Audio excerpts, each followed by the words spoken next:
And to that piece of lieutenant that's always on his podcast, bash us, him.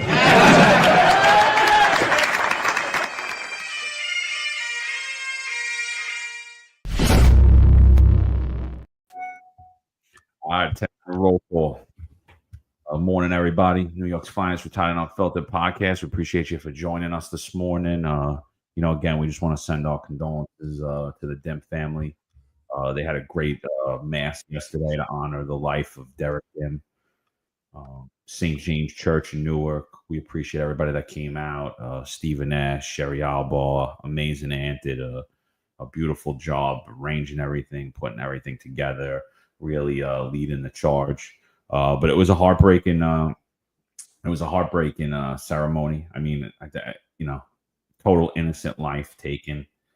But it was, the outpouring of love and support for Eric and his wife and his in-laws was amazing. And, we just want to, give a big shout out to everybody, including the NYPD, who allowed PSA 7 to come. So PSA 7 was actually at that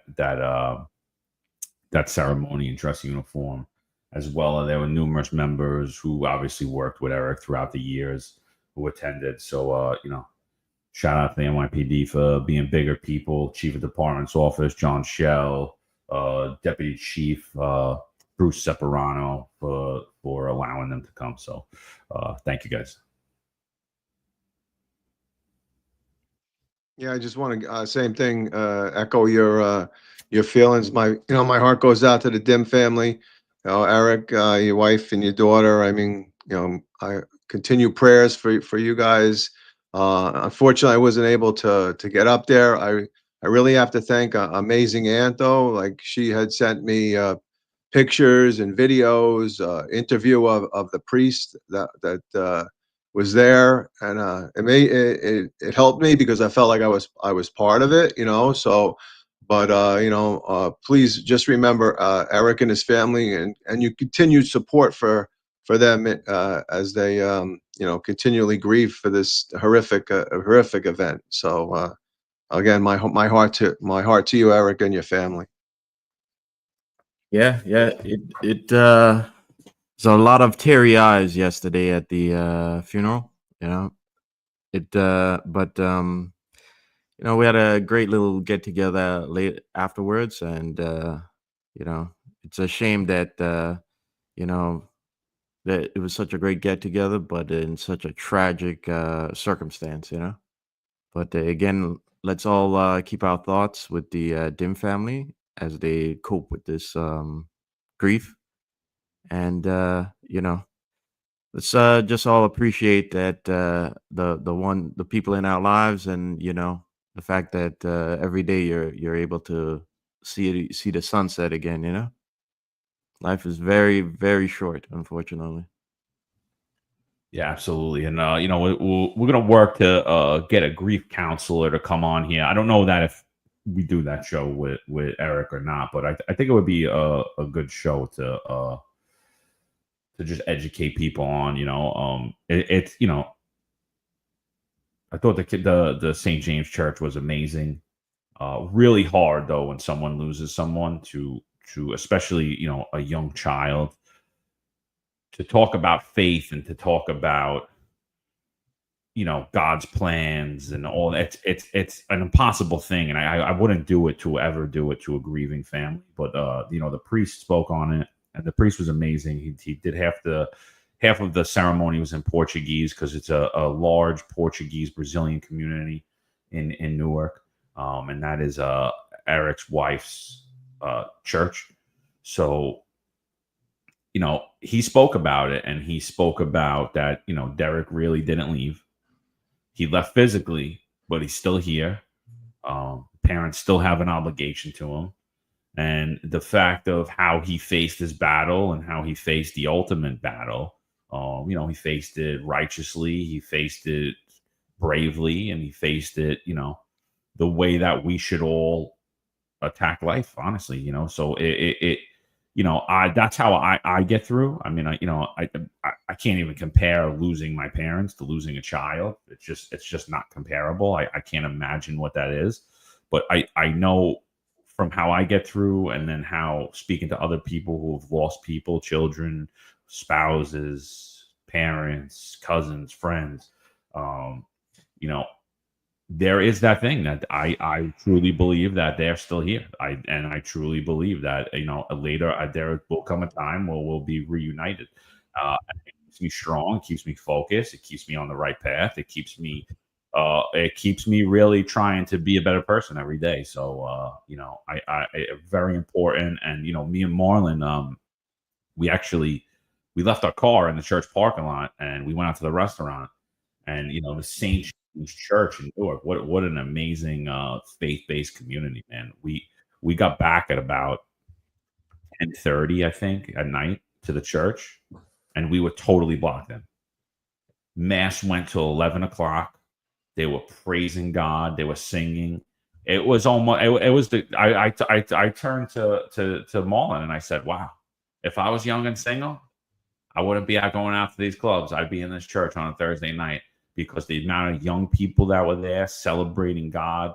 I just thought it was amazing. So what a great church that is, and you know, it really is important, especially in these times, to really rethink things and focus on our faith. Yeah. I second that. I was very impressed by the sense of community in that church, and the fact that, you know, on a Thursday night you see the church is so packed. I gotta say, if I lived in Newark, in that, or anywhere in that area, that I would really seriously attend that church. I was so impressed by that sense of community there, you know. It's good to see in these times, right, when that people still have faith in God and still practice that, because you can see there's a lot of things that happen in the world, and a lot of times people distance themselves from God and themselves. So it's good to see that, especially if the, you know, young people and people like that in there. You know, just with Derek, I think Derek united the country. Like he brought a lot of people together. So he is a true hero.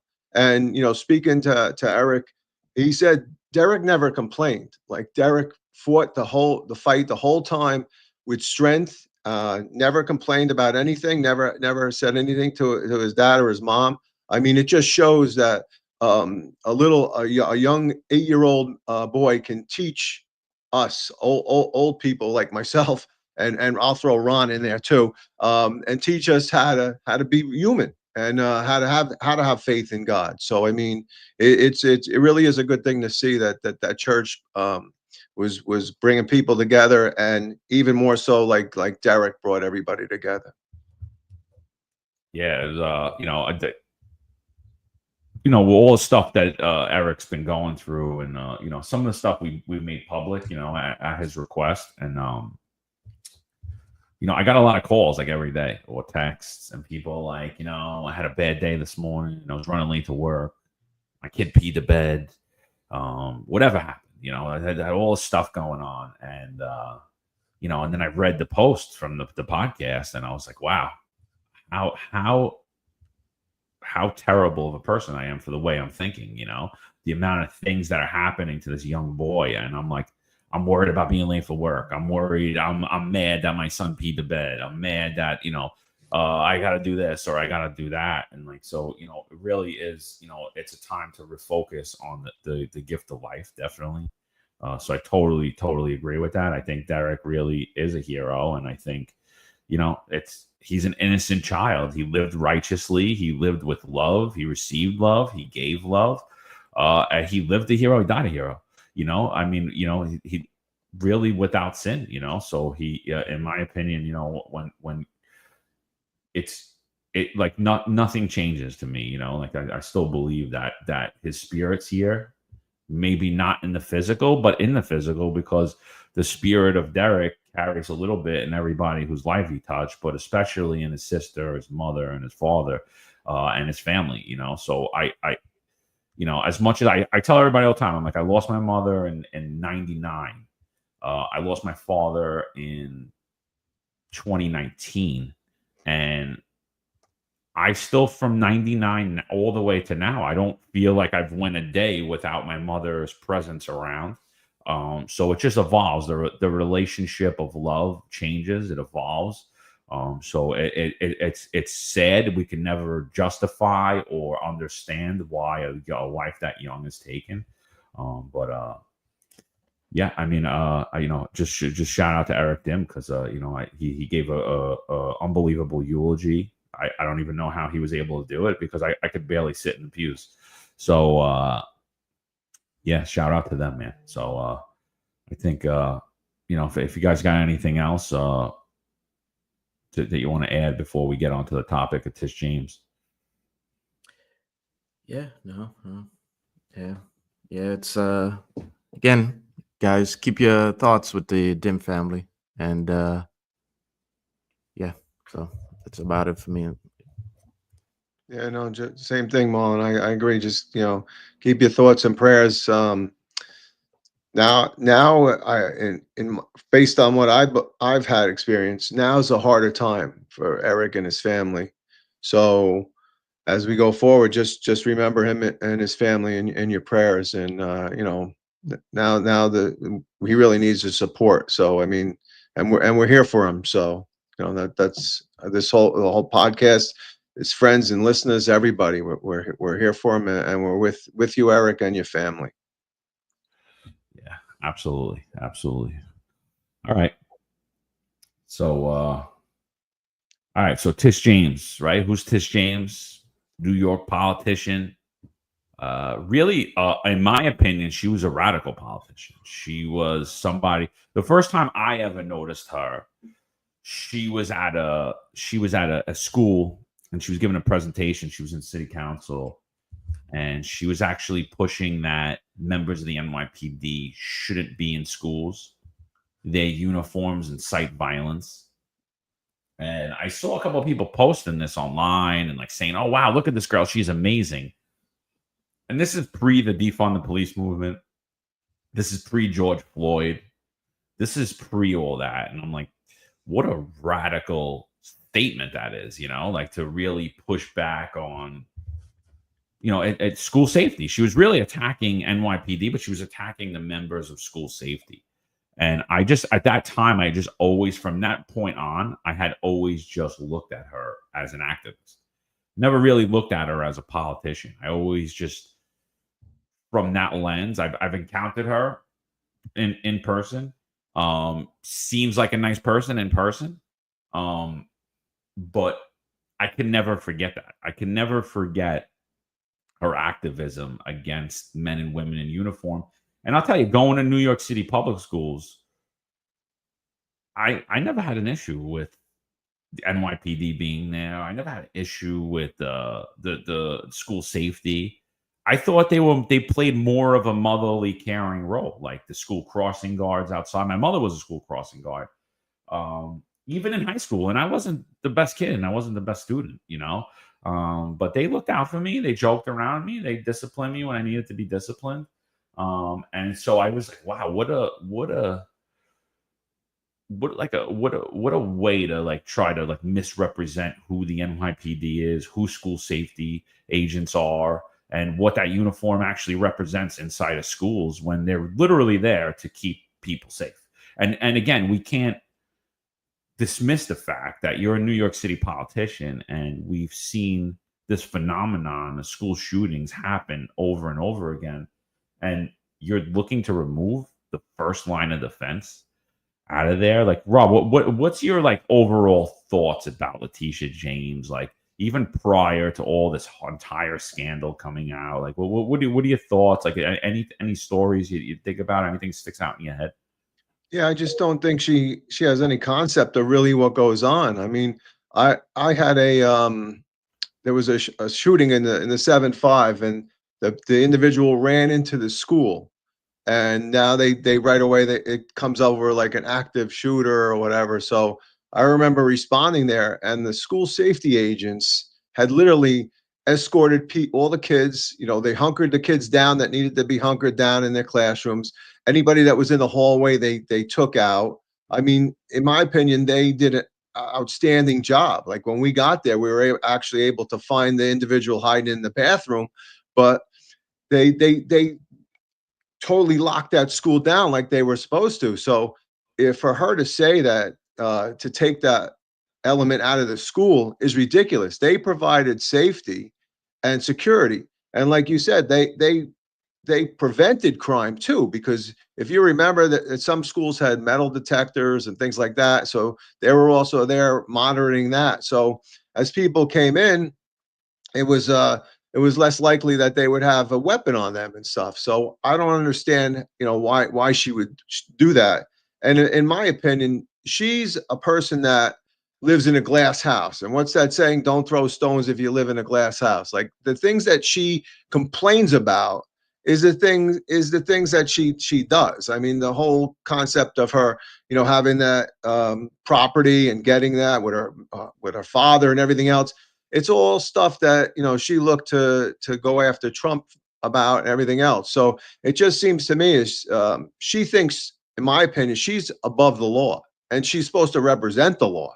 So I don't understand why she does all these things and puts herself out there. She literally, in my opinion, putting her head on the chopping block, and somebody needs to chop it off at this point, because she doesn't represent the people of New York.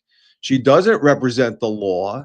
And clearly, like I said, she thinks she's above the law. So how can anybody represent when they think they're better than everybody else? Yeah.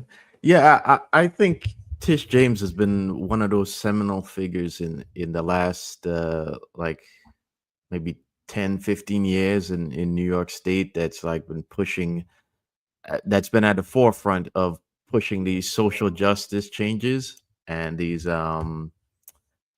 progressive actions that have negatively impacted the state, And the thing is, she always seemed like a phony to me from the get-go, because I remember I had a detail at Atlantic Antic, which is this festival that happens every year on Atlantic Avenue.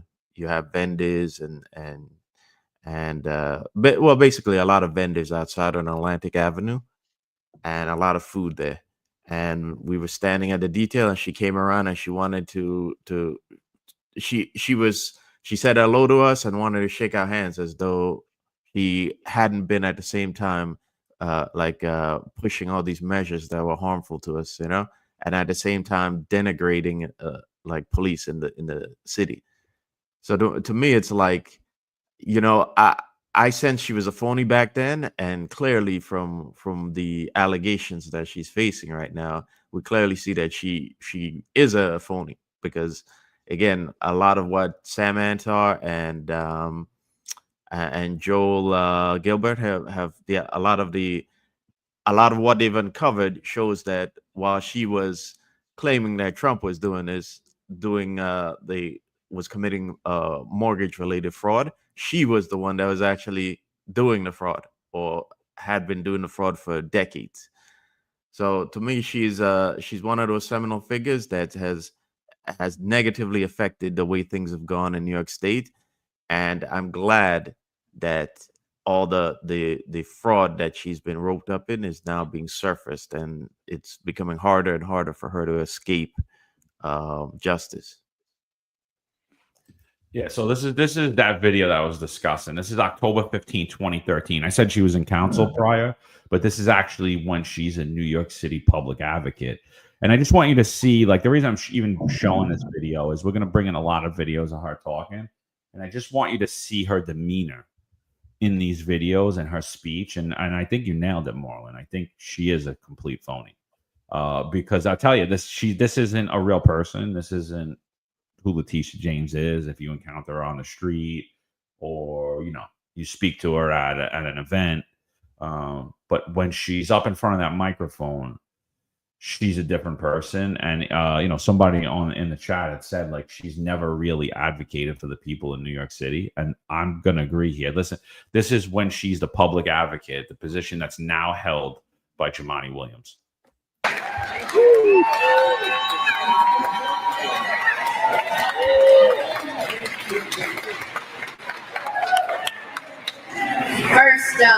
let me welcome you to my district, to Prospect Heights High School. That's right. But whenever you engage in a dialogue or discussion about education, members of NYPD should not be present. I have nothing but the utmost respect for men and women of blue, but it creates a hostile situation. So I just believe that there should be a dialogue and a discussion, and the fact that members of the police department are here would suggest that there has not been a dialogue, and that it's setting up a situation where it's you, us versus them, and that really should not be that should not be a sense of a democratic society. Here we are, 50 years after Brown versus Board of Education. All right, but you heard it there. I mean, that is just a ridiculous. This is 2013. Think about that. 7 years prior to George Floyd, 7 years prior to the defund the police movement. Like, totally ridiculous. Like, what do you think about that, Rob? I think, yeah, I don't understand why you're baiting the police. Like, why are you saying that they shouldn't be there?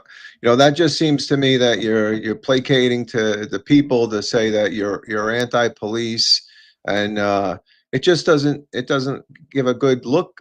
What the police are there to help or maintain the peace, right? If there's something had happened in there, or sometimes you see at these council meetings or speeches, somebody jumps the stage or somebody starts doing something disruptive, then what are they going to do? Then they wish the police were there. So it's just, the police are there to help and maintain the peace. They're not looking to lock up anybody that's going to speak or say anything wrong. So to have the police presence is something that you should want, really. You should want people, should want the police there. You want to be able to make sure that everything is calm and remains nice. I mean, she just kind of baits them. I think she's looking to just feeling for what the crowd wants, and she's just saying it to appease the crowd. She's placating to exactly what they want to hear.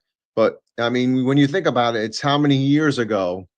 And is it the beginning of the end right there? I mean, where she starts lambasting, the police. I mean, it's just ridiculous. It doesn't give a good a feel or a good look at all for her.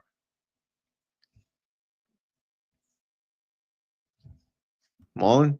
Yeah. You see, again, I talked about the social justice demagogues that you see have risen to prominence in the last 20 years, and you look at the way things have gone in the last 20 years, how divisive and how angry, there's been that, especially the young people, right? Young people have found like a lot of what these politicians are saying attractive, because it's been a distraction for their lives and distraction for other things in the world and in the way America's going. In a lot of ways, like the jobs, they can't find jobs. They find deteriorating communities, and these social justice demagogues like Leticia James have basically diverted these kids from focusing on those issues to focusing on social justice issues and being angry at police. And you look at the way it's changed our society for the worse, and has made these kids angry and willing to fight police, like we're going to talk about later on, and you see in Brooklyn College. But these are all byproducts of what people like Leticia James have done, and that activism. And it's all been phony, and it's all negatively impacted our society. And I seriously hope that in what seems to be coming ahead, that this kind of maybe tells people that these people, when these people get up on the podium and they say this nonsense that we need to dig deeper into it, and we need to call the phoniness out, because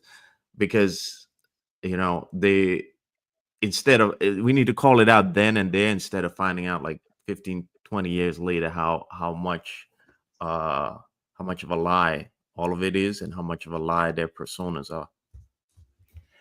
Yeah, I mean, you could see the catalyst, right? The catalyst of the hate towards the police. I mean, he was the one that was pitting that audience against the police department.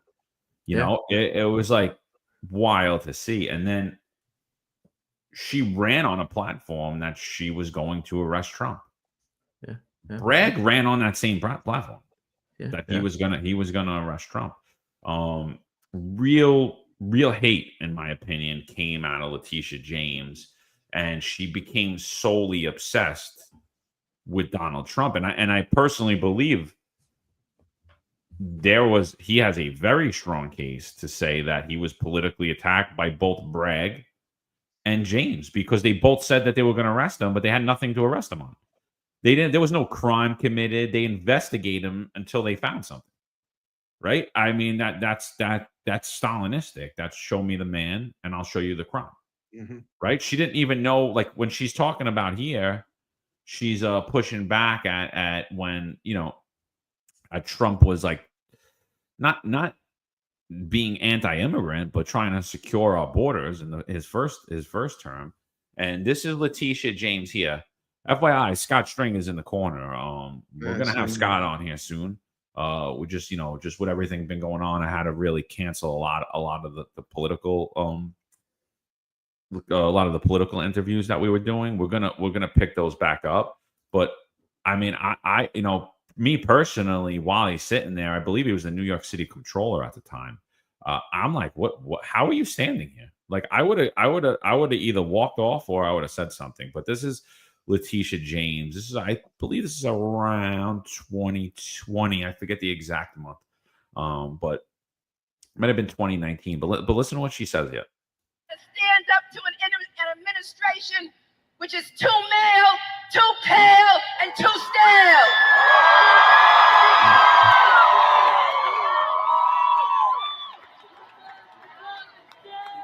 Too male, too pale, and too stale. Too male, too pale, and too stale. And we will not go away silently. We will not be silent and stand up to an enemy. So you see clear as day. I mean, that's campaigning. That's not like we're going to hold somebody accountable for the crimes they're going to commit. This is, we're getting Donald Trump because he's a male, he's white, and we don't like his policies. So we're going to prosecute him. Too male, too pale, too stale. And you see Stringer in the corner, like, I don't think he knows how to react, right? He's kind of like smiling, and he doesn't know whether he should do anything. He's like totally confused, like, probably thinking to himself, should I really be here? I don't know if I'm doing the right thing. I just kind of look like I'm, I'll just smile, and maybe people will just ignore that I'm here. So, I mean, the other thing, just to go back to those, Leticia James talking at those things, who doesn't want the police in the schools? The bad guys, right? The kids that are disruptive. The parents that don't want the police, that hate the police also. But there's how many good kids in the school? There's how many good people at those council meetings and that want the police there for protection, that feel comfortable. I mean, how many times you're on a foot post and somebody will whisper under their breath, "Thank you, officer, for being here." They don't want to say it out loud because they don't want the rest of the people to hear them. So there's people out there that appreciate you. And she's just baiting, like you said, John, she's just baiting the rest of the crowd that hates the police and trying to bring that up. And it's all for her own political gain. I mean, she's not, does she currently have a security detail? Are people that around her with guns that protect her? Oh, but that's okay, right? Just like Eric Adams, right? I'm not going to have a security detail. And what does he have? A security detail. So it's a double standard. Yeah, just before you go, Marlon, just every time I've ever seen Leticia James, she has a security detail with her. Just to answer your question of NYPD cops. So even going back to 2013 when she was the public advocate. Yeah. Sorry, Mark. No worries, no worries.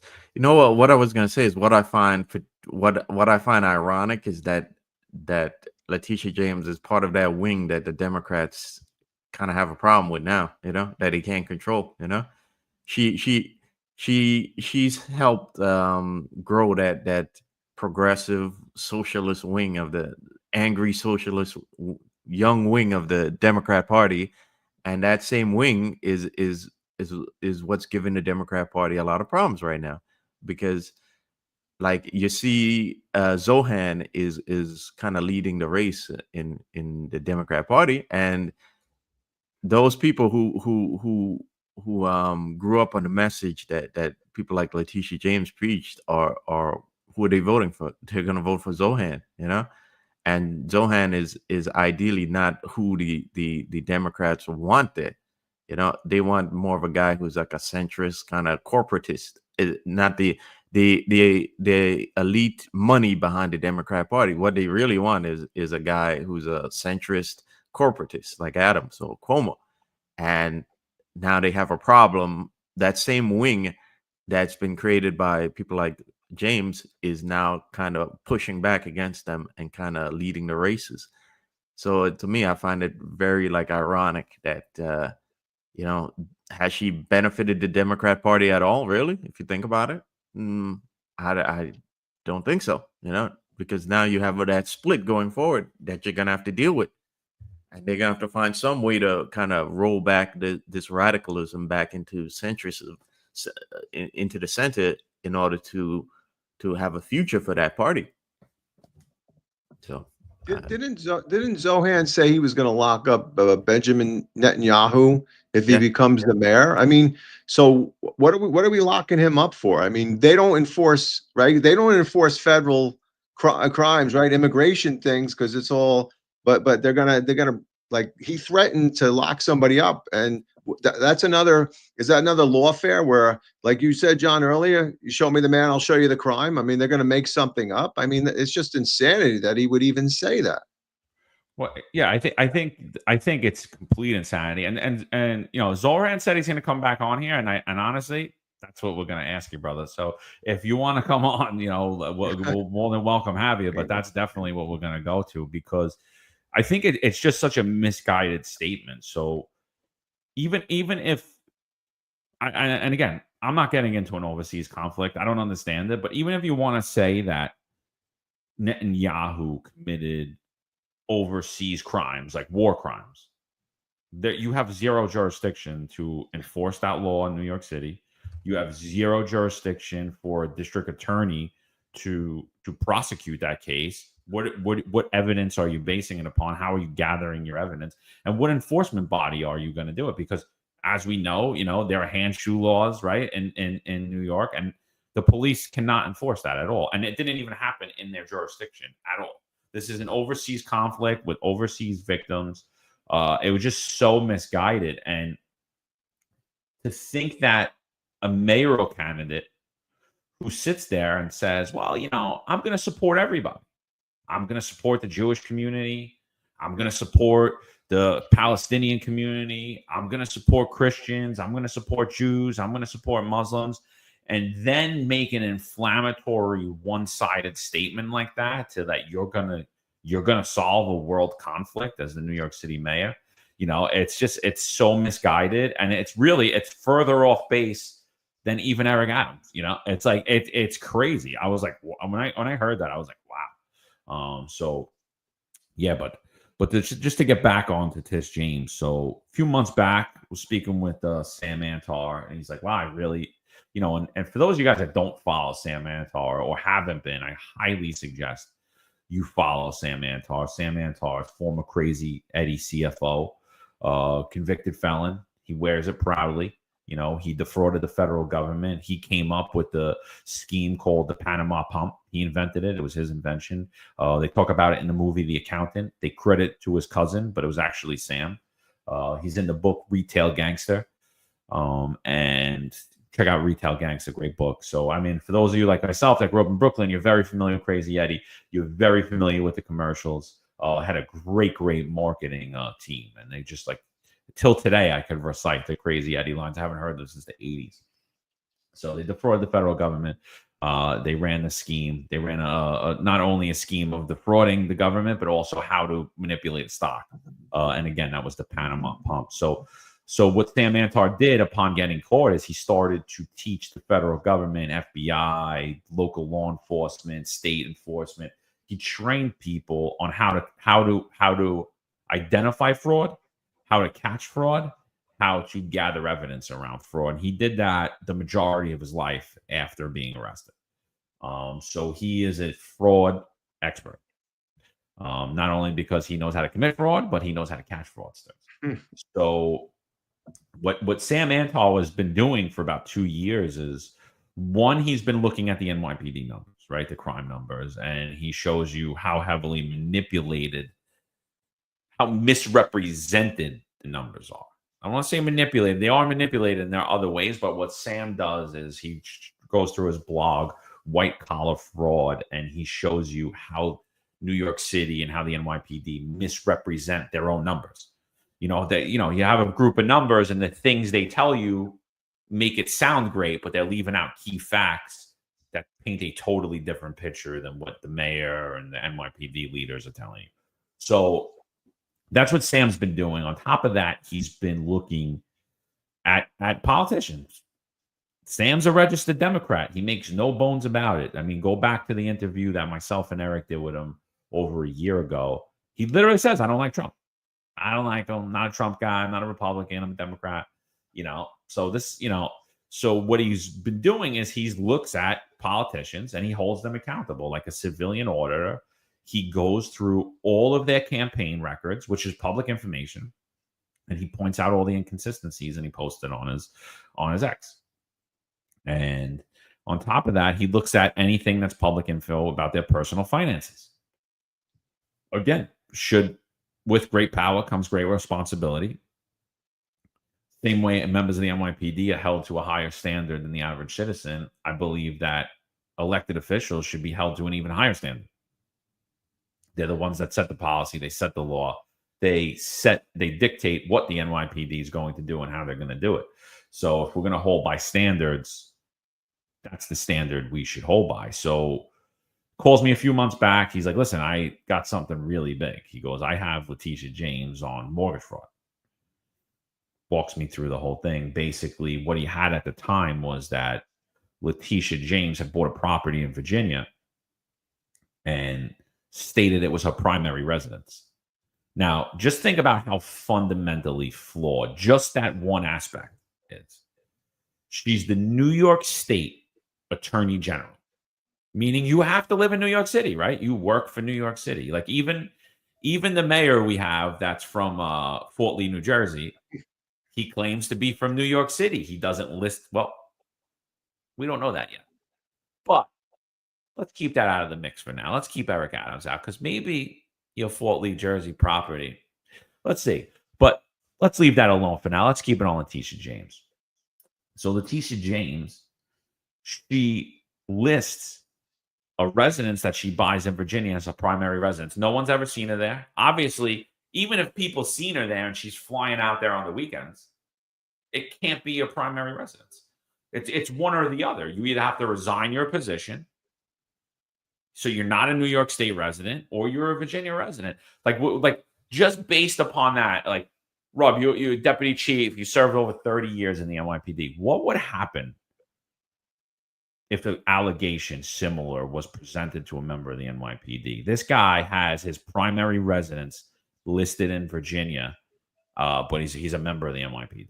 I mean, so I knew when I was in the Fort One that my SNU sergeant, Sean Grace, he lived just outside the counties, and he had a residence in Pearl River, which was his mom's house. So he used that as his residence for the NYPD. So what they did is they investigated him because somebody made an allegation, and they found out that his children were registered in a school up in, I think it's Dutchess County, one of the counties just outside of Orange. So they assumed that he lived there as well because he had a house there. So they actually, before he became he was a sergeant in the 3-4, I think, they actually demoted him. They demoted him down a rank because of that allegation. So I mean, here's a guy that he lived, outside, or he still had a residence inside Pearl River, which is in Rockland County, but they literally demoted him because of that. I mean, the department will go to great lengths to find out if you live outside the counties. They're not gonna tolerate that. So I mean, here you have a sworn official, right? That's clearly lying and saying that she's using that as her residency. And I'd also question as to what is her motive for that. Is it a tax write-off? Is it what is it? What is it actually? How is she getting something from that? What is her gain? So I mean, yeah, within the NYPD, forget it. They wouldn't tolerate that. That's something that they would completely look at, and that's something that like you just said, every official that should do the same. Follow the rules. I mean, the rules are set in place. You're elected for the people, for New York City, just like an NYPD officer serves New York City and is allowed to live in those specific counties. But she clearly just thought she could be above the law at that time. Yeah, I think, I'm gonna say this is even worse, and worse than, say, a cop using a Jersey address. Mhm. And the reason why I'm saying that is because most cops. I think that we all know there's an affordability crisis when it comes to living in New York City, and in a lot of ways, like Long Island isn't that cheaper either. So a lot of times when cops use these addresses to like they'll use a Jersey address, it's because I think it's because most of the time it's because they're trying to find an affordable living situation.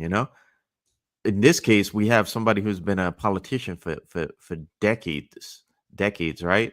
And it's not about affordability with her. It's about leveraging that property and wealth. Leveraging her wealth. It's so, in my opinion, it's even worse than a cop trying to using a bogus address. And to me, that's even more egregious because as the chief law enforcement official in the state, you're breaking the law so flagrantly, while especially while saying that Trump is doing it. To me, it's like I think it's just next level fraud, and it's just like on a whole different level. No, I think that's a fair point. Like, she didn't need to do it because she's suffering through a crisis. This is just to gain wealth, and so what Sam uncovered is, so she did that to get a lower mortgage rate. Obviously, you get a lower mortgage rate if it's your primary, right? As well as she has a building in Brooklyn that she lists as a 4-story building, but in fact it's a 5-story building. I'm sorry, 4-apartment building, but in fact it's a 5-apartment building. And the reason she does that is because, again, it's a lower mortgage rate. So, there were numerous things that Sam uncovered in that original blog. So he puts that original blog out. The people in New York City, the people that are friendly with Sam at that time, we all shared it. We're like, wow, this is crazy. She did exactly what she accused Trump of. Actually, worse. She actually did much worse than what she accused Trump of. So the hypocrisy of it was just outstanding. So again, you got a couple of clout chasers that grabbed that, pretended like they found this out and they discovered this, but it was totally based off of Sam Antar's work. And eventually Sam does get credited for it. He gets credited because everyone sees, like, this is what this guy's been doing. He's the one that could explain it. And then along comes Joel Gilbert, Joel Gilbert works for the Gateway Pundit. He starts to deep dive on what Sam's work. So he takes it a step further. He looks and he sees that like in the 80s at one point, Tish James actually says she's like married to her father, and it was because they get a lower mortgage rate. So it's like, and probably the statute of limitations on that one's like gone, you know what I mean? Way past, but it just shows this pattern of not caring about the law, completely thinking you're above the law, you're above prosecution, you have nothing to worry about, while sitting there time and time again. I was just looking through her tweets. If any of you go to her X account, go to Tish James' X account, not New York State Attorney General, but her own personal account, and just type in "nobody's above the law." She's said this over and over and over again. Nobody's above the law. No politician, not a president. Doesn't matter if you're a Republican or Democrat. But what she wasn't saying that nobody was above the law. She was saying you're not above the law. And so obviously this all goes viral, right? The whole thing goes viral. It garners national attention, as it should. And Tish James is claiming now that this is Trump targeting her. Like, what do you think about her claims that this is political? This is Trump coming after her. This isn't real. She did nothing wrong. These claims are baseless when the evidence is clear as day. Like, what do you think about that, Rob?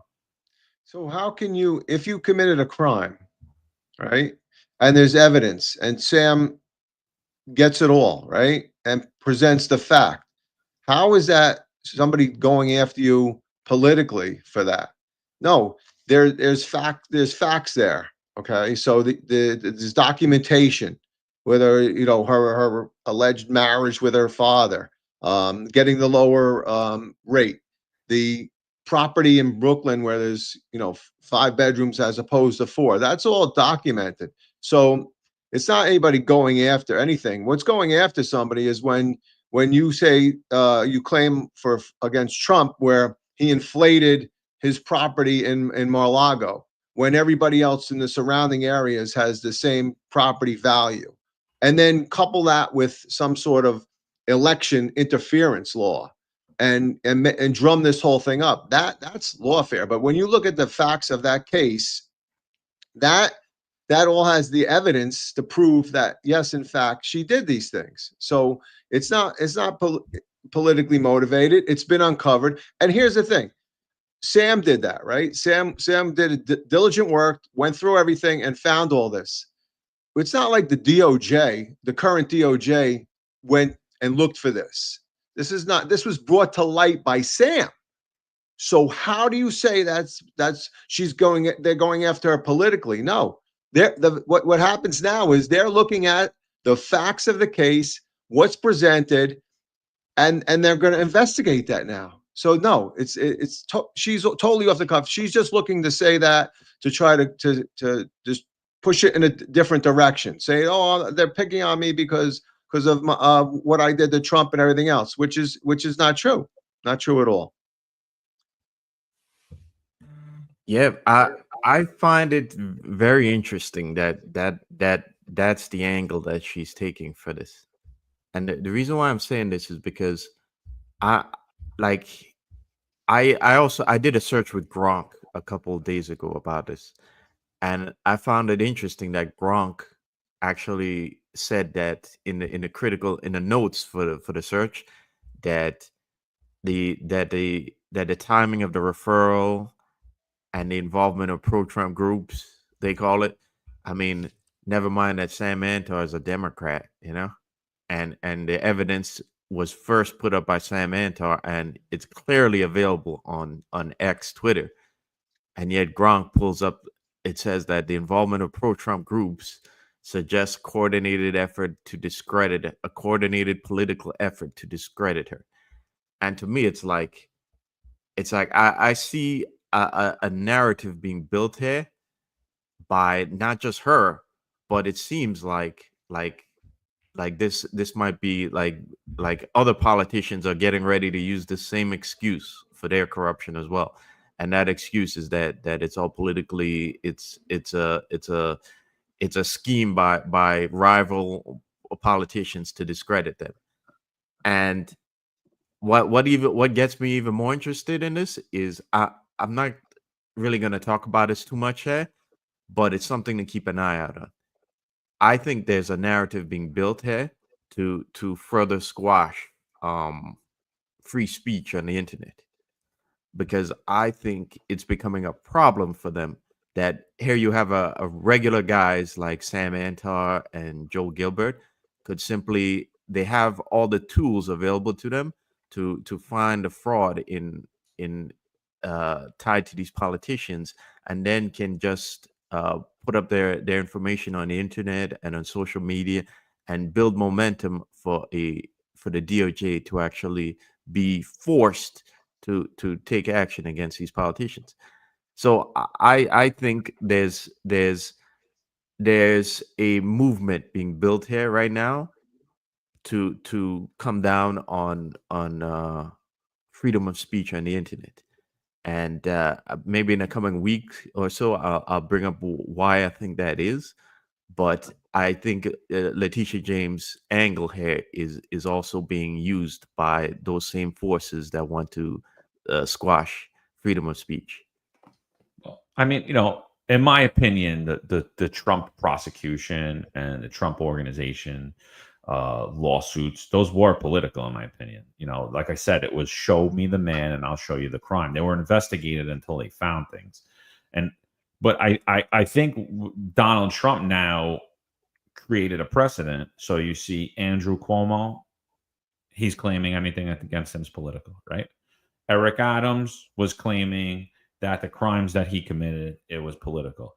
Here you go, Tish James claiming the crimes against them political, and absolutely, Marlon. I mean, let's not kid ourselves here. Like there is there is something changing in the media, and we could see. I mean, look, we got 7,000 people with us on here this morning. You know what I mean? There's 7,000 people listening about New York State Attorney General. That is the top law enforcement officer in New York City committing mortgage fraud. And it was done by a Democrat. It was done by a regular civilian. It was done by way of X. It pushed out from there. It went from independent media platforms such as this one to now even the corporate media has no choice but to cover it. So yes, there is a shift going on. Obviously, a lot of people aren't going to like it. Republicans, Democrats, you want to control the system. You want to control the arguments. You want to control the talking points. So, but that's definitely for another day. And we're going to do a lot more shows on that. There's a lot of stuff coming up because we've been receiving some weird attacks lately.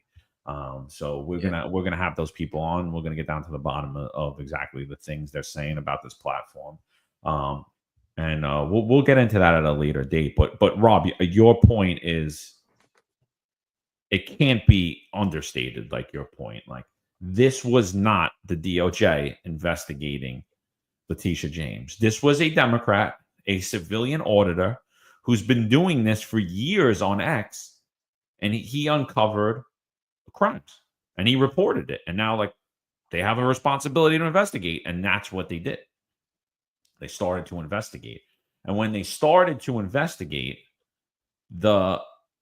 like I said, there were a lot of grifters at first, and there were a lot of clout chasers that were trying to take credit for Sam's work. But that all, it came back. The truth came out. It was Sam Antar that uncovered all this. And once that happened, Leticia James came out. She ran to the National Action Network. She ran to Al Sharpton, and she started making claims that this was political. She started making claims that this was Trump coming after her. And again, Sam has stated this on every major media. It is not Donald Trump. This is Sam Antar. I found this. I'm saying that you lied. You committed crimes. And here's the evidence. And the only thing that we've heard is that these claims are baseless. So this is Tish James initially, prior to, I think this is prior to even the the referral being made to the DOJ. This is her once the allegations go mainstream. Now she has to respond to this out in public. So here's her on the National Action Network. Again, I apologize. Listen, 57 years after the assassination of Dr. King, and Dr. King talked about that stone of hope. And it's that stone of hope that gives me a fire in my belly each and every morning. It's that stone of hope that allows me to wake up and to stand to Donald Trump and to say, Donald Trump, I'm not afraid of you. It's that stone of hope. It's that stone of hope that gives me power. That's that stone of hope and the belief in each and every one of you to let you know that I'm not going to allow my ancestors, all of those who died for me to be in this position, I am not going to disgrace them and disappoint them. I am going to use the law both as a sword and as a shield and challenge Donald Trump. And each and every time he issues an illegal executive order, I am going to stand up to him because he represents to me sincere ignorance and conscientious stupidity.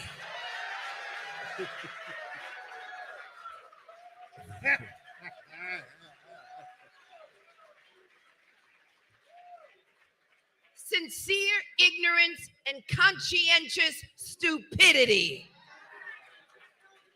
And so DEI, as far as I am concerned, is more than about just Black people. Let's be honest. That's right. DEI is about paid parental leave. DEI is about disabled children. DEI includes a number of categories. So when they talk about DEI, let them know that they're not only coming after us, but they're coming after all of us. And we've got to stand together, stand in community, stand with this great organization under the leadership of our civil rights leader, Reverend Al Sharpton, who has been a bright and shining light in the darkness. But I don't know about you. It's that stone of hope that inspires me each and every day. And listen, faith and fear can never share the same space. And so I'm covered by the blood. And I'm not afraid of Donald Trump. You can come after me, but no enemy, nothing formed against me will perish. Nothing formed against me. Nothing formed against me. Nothing formed against me. All right. So she spoke it over herself, right? She said, nothing formed against me shall perish. So, you know, we know in the Bible, it says life and death is in the tongue, meaning your words matter. I think what she was trying to say is no weapon formed against me shall prosper. But she actually says the opposite. She says nothing formed against me will perish. What do you think about her trying to deflect? And now that we know that the FBI has actually opened up a criminal probe into her, do you expect her to be indicted, and do you expect her to resign? Like, what are we thinking is going to happen now as a result of this? Will Leticia James' words hold true? Will no weapon formed against her perish? Meaning that this is something she's going to have to deal with.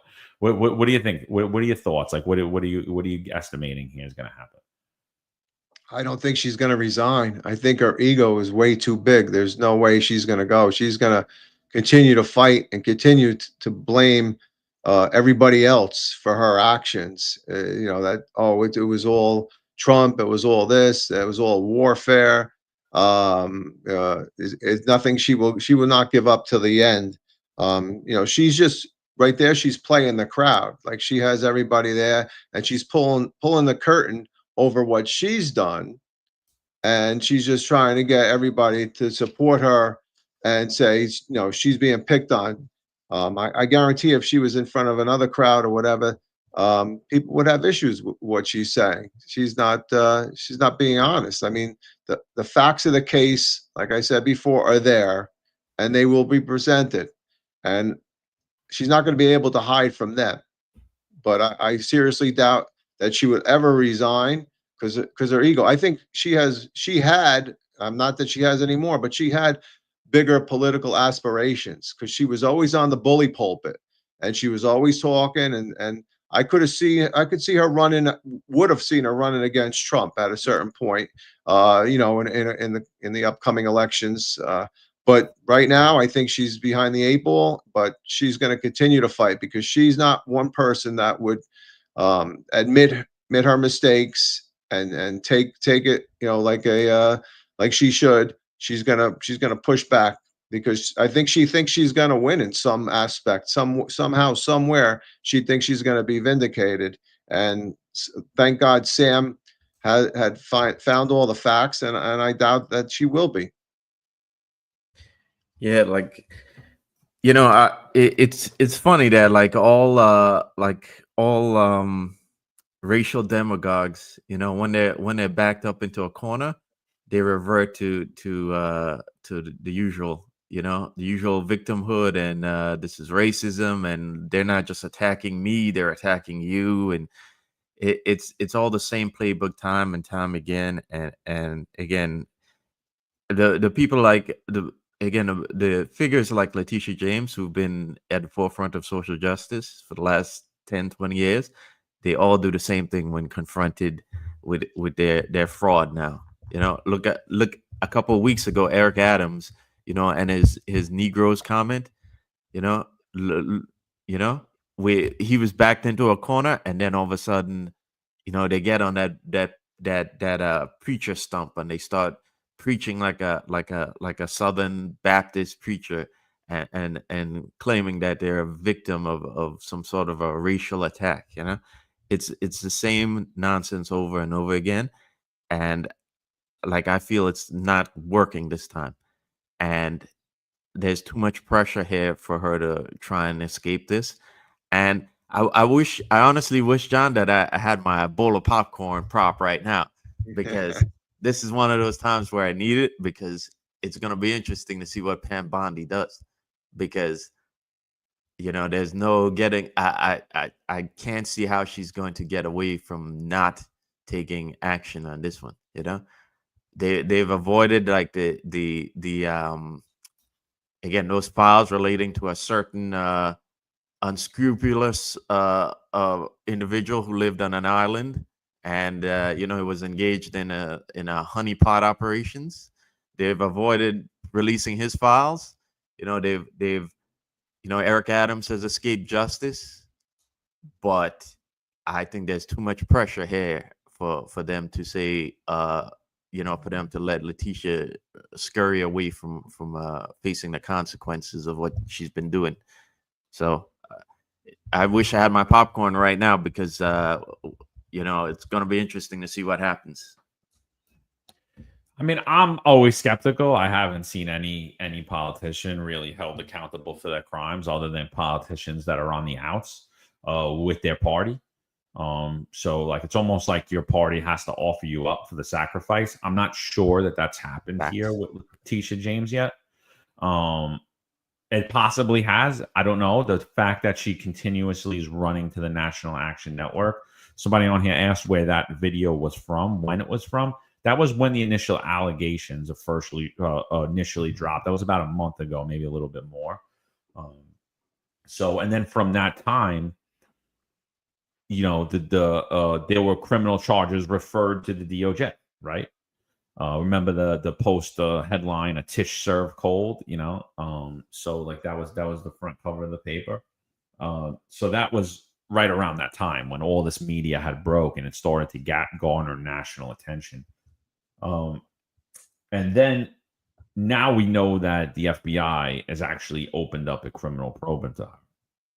And everybody here is talking about that taxpayers are actually going to fund her legal defense. We pointed that out with the Eric Adams administration. We pointed out how the people who claim that they wanted to remove qualified immunity from police officers are utilizing qualified immunity completely improperly and breaking the law, using taxpayer funds to fund their defense for crimes. I'm sorry. I don't know that is mortgage fraud, is signing personal mortgages. Does that have anything to do with Leticia James' office? Absolutely not. So qualified immunity, for years, we heard how they want to take it away from police officers. And no one really understands it. I've had conversations with attorneys. I've had conversations with politicians. I've had conversations with people that support qualified immunity. I've had conversations with people who want to remove qualified immunity only from cops, by the way. And so for qualified immunity, just from a law enforcement perspective, it's that the taxpayer will fund your legal defense if you acted within the scope of your duty as per the law and as per your training, as something that's part of your employment, your conditions of employment. Obviously, I respond to a 911 call. I'm sent there. The complainant's unhappy with the results of that. When I followed my training, I followed the law, I followed the book, and I'm sued. Taxpayer will represent, right? Same thing for a politician. But what happened under the Eric Adams administration is we saw people being accused of sexual harassment on duty. We saw Eric Adams being accused of sexual harassment and sexual assault off duty over 20 years ago. That does not fall within the scope of a police officer's duty, nor was he still a member of the New York City Police Department. So it was unprecedented, and we called it out. We called it out on this platform time and time again how wrong that is. And now we're seeing the claims of this being political. They're trying to conflate that. Well, this is part of my duties. These are the attacks I'm under. So I need the people of the state of New York or the city of New York to represent me because these are political attacks. Mortgage fraud is not a political attack. You committing a crime, there is absolutely no reason that we're funding her attorneys. And shame on everybody, Democrat and Republican, who haven't sued to stop that from happening. All the money she saved, she should be utilizing for her own legal defense. Absolutely ridiculous. And I haven't heard one politician call it out. You know why? Because Democrat or Republican, guess what's going to happen if you find them committing mortgage fraud or being accused of sexual harassment or sexual assault or any other crime in the sun? They're going to say that this is political and that the taxpayers should represent them. A complete, utter, illegal use of qualified immunity. And these were the same people that wanted to remove it from law-abiding, moral police officers. Rob, should in your opinion, should New York State taxpayers be paying for Leticia James's criminal defense? Absolutely not. I mean, like you said, when police officers do something within the scope of their employment, they literally have to like talk to the corporation counsel when they're being sued, and it's a determination on whether or not they're going to be indemnified and the lawsuit's going to be covered. So they have to justify their actions. And similarly, if something off duty, if they took action as a police officer off duty, it has to be again within the penal law, the criminal procedure law. So to say that Leticia James, to say that this is a political event, well, then I could say as a police officer, well, it was a police event. I hit a car in front of me, but it was a police event. I mean, you could turn anything around. And then, you look at other people, like I look at George Santos, right? That was arrested, and I think he's even had to serve time. I mean, he was, put in a position, and he was completely ostracated by his party, right? The Republicans kind of got rid of him. The Democrats a little different. They kind of stick together. You never see them eat their own, right? They kind of always stay together. But just to your point, it's she could say anything then, and anything could become political at any point. And then we're on the cusp to pay this. I mean, this is your taxes. You're right. Everybody should be up in arms. It doesn't matter what political party you are, because you pay taxes. I pay property taxes in New York. I have property there. So my money's going to pay for Leticia James's a lawsuit. It's insanity that even happens. And everybody that does pay taxes and does have a stay in that state, they should be on the cuff of that. And you know what? what about this? How about when you're found guilty, you should be sued and have to pay all of that back because we can prove that it was not done politically. It was done because you committed these specific crimes. Yeah.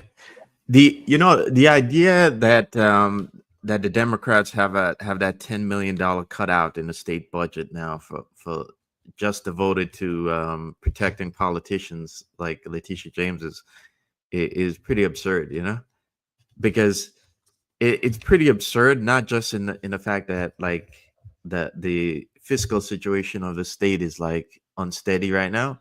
I believe the state has like a $15 billion deficit, but we all know the city itself has a like a $5 billion in this fiscal year. But it's absurd because in a lot of ways it's like the government kind of using the taxpayers' own money to fight against a movement that's going on right now, and that movement is populism. And like, right, in a lot of ways, why Leticia James why she went after Trump is because Trump is like a kind of like a figurehead of that populism movement. So for all of you who don't know, populism is a political concept that it's the idea of a unified common man against a self-serving political elite. And you're seeing that populism right now, and not just the political message that Trump had campaigning, but in the rise of citizen journalists and the rise of the public now using tools like the internet and social media to kind of point out the self-serving and the fraud of these politicians. So now what you're seeing is basically the government is New York State government is setting aside money to fight its own public, which is to me is just absurd, And I personally don't understand why Hochul is not throwing Leticia James to the wolves, because the Hochul herself has stated this in an interview she did with Hillary Clinton, I think back in December. She herself stated that she's trying to bring business back to upstate New York, and she's building. We've talked about before about her building in I've talked with Sal about her building in Buffalo, and them trying. She herself has said she wants to get people to Ithaca because they're trying to build up again there.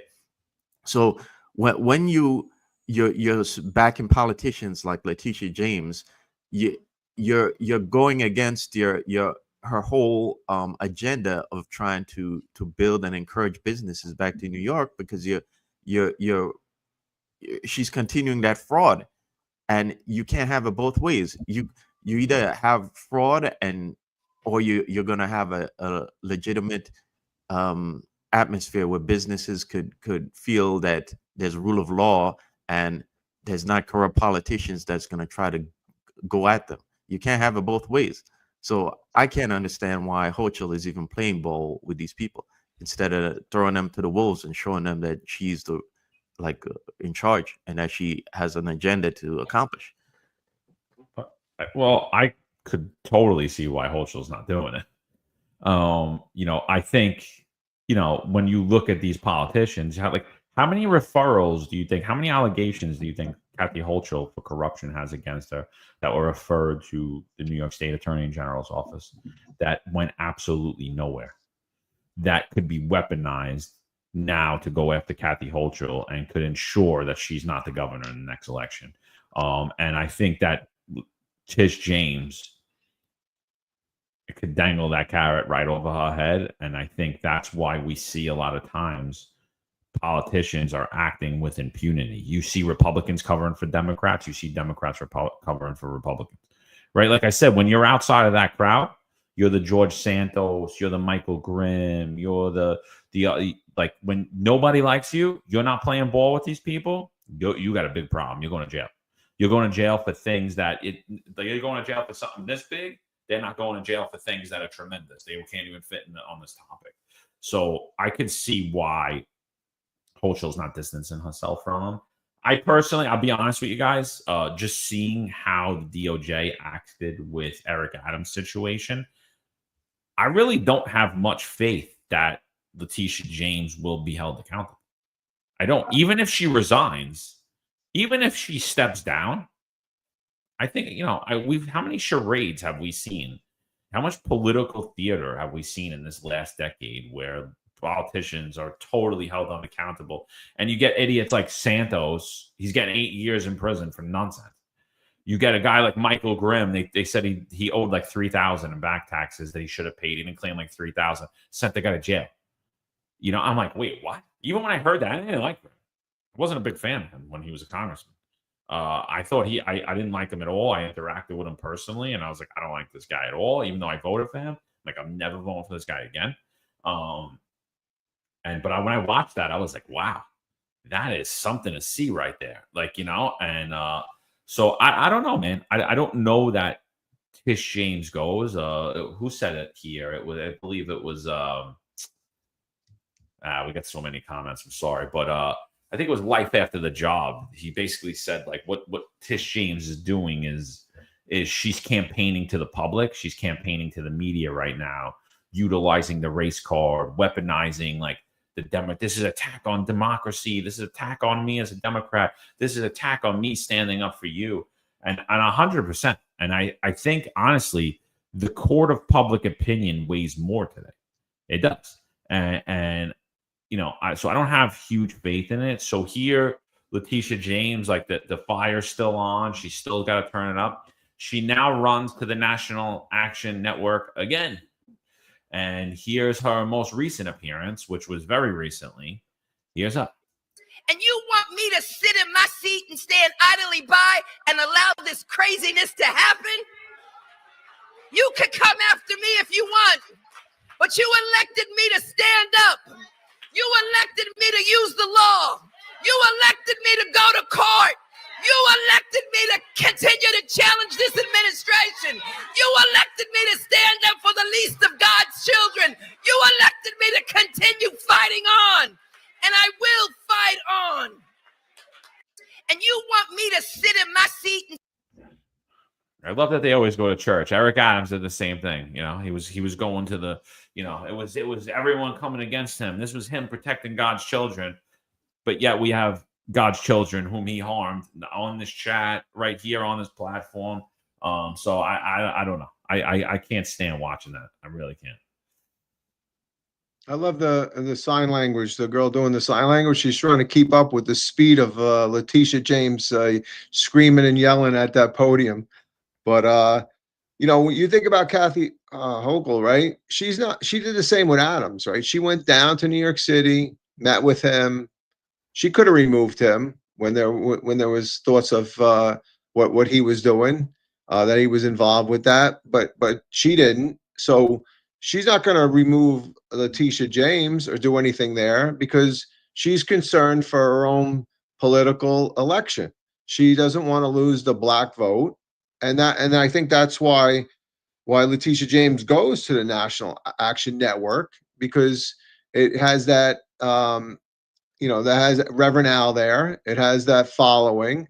So she does not want to, Kathy Hochul doesn't want to lose those votes. So she's going to maintain that, let it play out. I'm not going to do anything and try to skate her way, through the next election. So I think it's all a play. That's why Leticia James continually goes there and uses that podium to speak and bring people in and try to get them to believe, what's happening to her, when in fact, like we've said before, it's look at the facts. Don't look at what people say.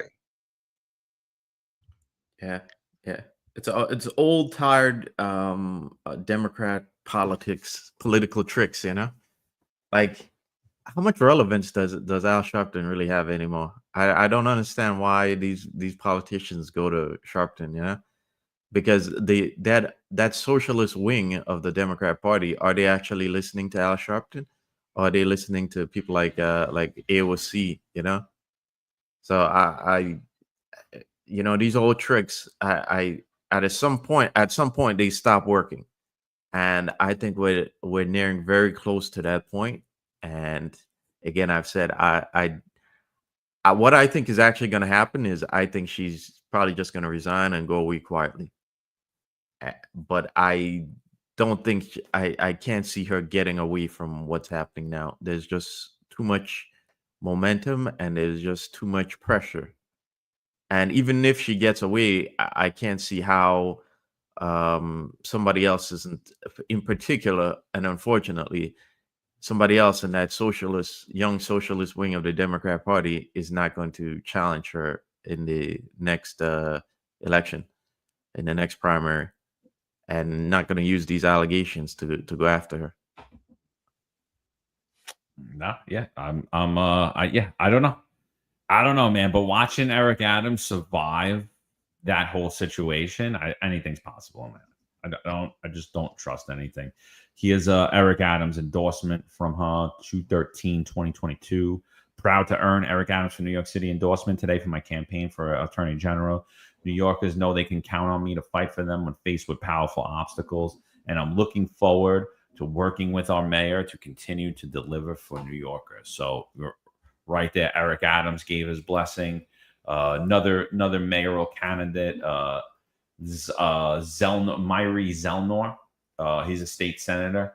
He actually also endorsed Leticia James. Bring him up to the screen. This is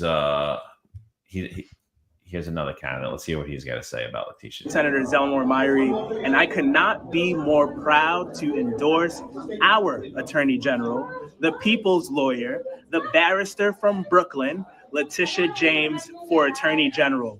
She has worked for working people. She has worked for the marginalized. She has said that in New York, no one, no matter who you are, is above the law. And that matters for tenants. That matters for homeowners. That matters for small businesses. That matters for our public safety. That matters for getting guns off the street. It matters who we have upholding the law. There's been no stronger advocate than Tish James. Vote Tish James for Attorney General. That sounded like Tish James supports herself going to jail. Yeah. That's what that sounds like. No one is above the law. This is great. I got to retweet that. That is unbelievable. So, numerous people have endorsed her, and I just want to show you that is who's now running for mayor. They're all in bed together. They're all friends of each other. The MAGA mayor that you guys like to call him, he's fully behind her. So before we get off of her, and anything else you guys got on Leticia James? I think she missed one statement there. It says nobody's above the law but me. It should have been a but me in there, because clearly, she thinks she's above the law. I mean, the top law enforcement person for the state of New York has committed crimes, and people still continue to endorse and believe in that person. Why would you, I don't care what color you are, white, black, brown, why would you as a person want that? We had a police commissioner and a chief of department that committed crimes. We should have just said, okay, that there's nothing wrong with that. Allow them to continue in their positions. But no, they were forced to leave or whatever. So how do you do that? How do you look at that and say it's okay for her to still be there? I mean, it's just beyond comprehension that she can still justify that, and people still say that we believe that no one's above the law, and that's what she's running on. That's going to be her thing, when in fact she is clearly not. She thinks she's not above the law. So it's crazy. Yeah. About a week ago, Sal had some guests on who were talking about the Harvey Weinstein scandal years past, and how New York government officials seem to have covered up for him and kind of let him get away with one of those allegations. And I made a point back on our show last Friday that guys, people like Harvey Weinstein, they served a purpose until they became too much baggage for the people around them to continue supporting. And so when I see Leticia James on getting back on that stump and doing her Southern Baptist preacher thing, I in the back of my head I'm thinking that she kind of knows it too, that she's getting to that point where she might become too much baggage for the state Democrat Party to back. And those same politicians who gave her support then, I think that she's going to become too much baggage for them to continue backing. And at that point I think she's going to be out, just like Harvey Weinstein. His allegations, there was at one point there was so much allegations that all these wealthy elites and all these politicians who covered his trail, they had to say, well, you know what, this guy's becoming too much for us to put our weight behind, and he's becoming too much baggage, so we got to throw him to the wolves. And I think her time is coming, so I hope you're right. I hate to be the pessimist in the group, but I want to see it.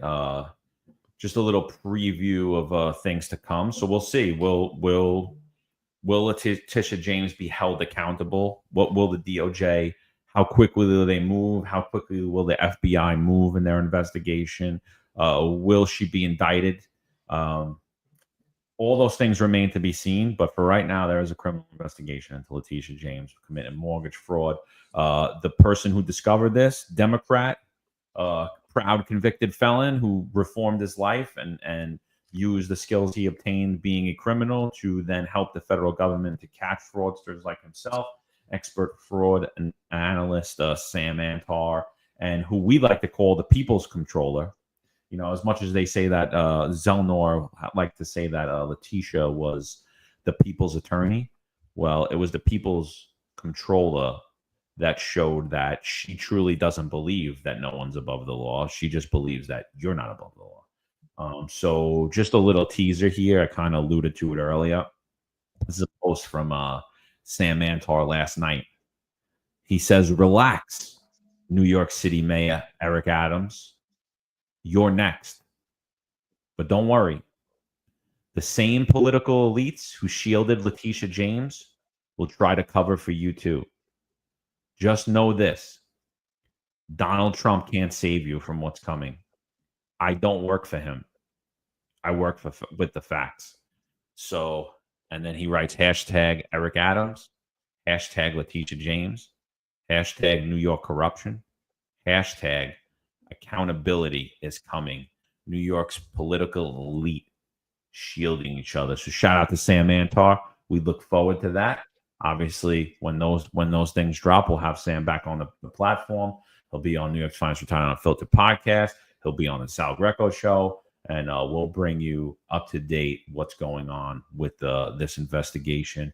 So we got about 7,000 people on here this morning. I think we got about 500 on our YouTube channel. If you guys could just do us a favor, if you're new to the channel, if you could like, subscribe. If you're out watching us on X, if you could follow us, if you could share it, we appreciate it. Help us break the shadow banning that we've been experiencing for a long time now.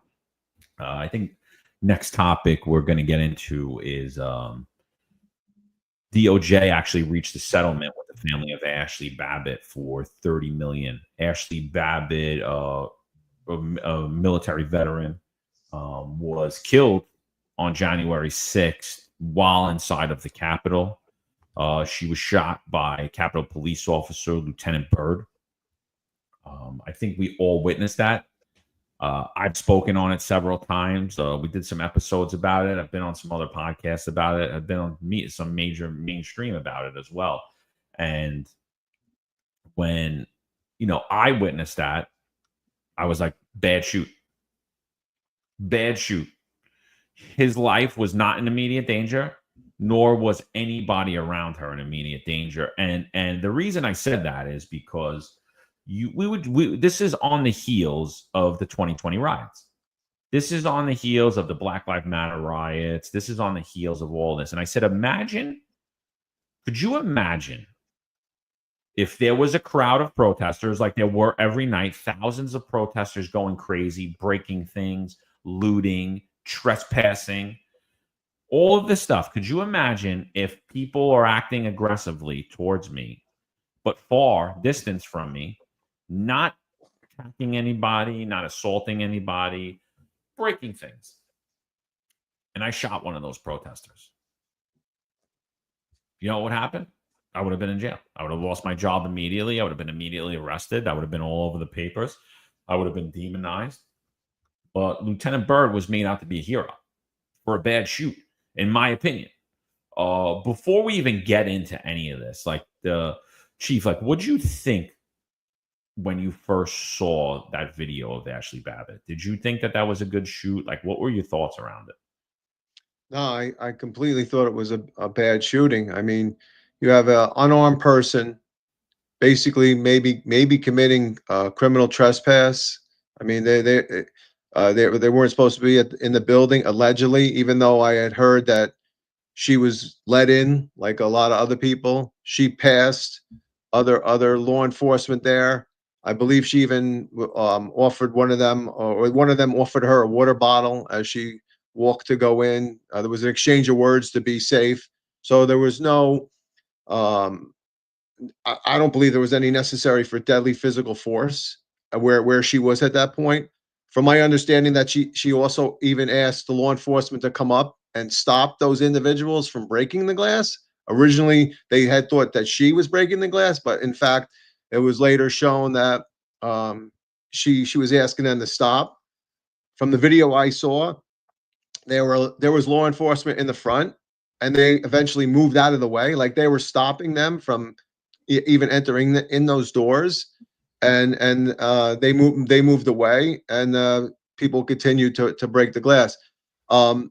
Then he uses deadly physical force to stop somebody to do that. That would be you'd be terminated immediately, and you'd be put in jail. Without a doubt, in the NYPD, that would be clearly a bad shooting, not justified, and you would have to question the intent. What was the intent there? You could stop people other ways. You could told. I don't even know if there was a verbal command as to whether or not to stop what you're doing, but within the NYPD. Now, you'd right now be wearing an orange jumpsuit, and you'd be in there for a long time. So I totally feel that was definitely an unjustified shooting, and I can't believe that he actually got away with it. I mean, under that administration, it should have been investigated a little better, just like we would have been totally investigated.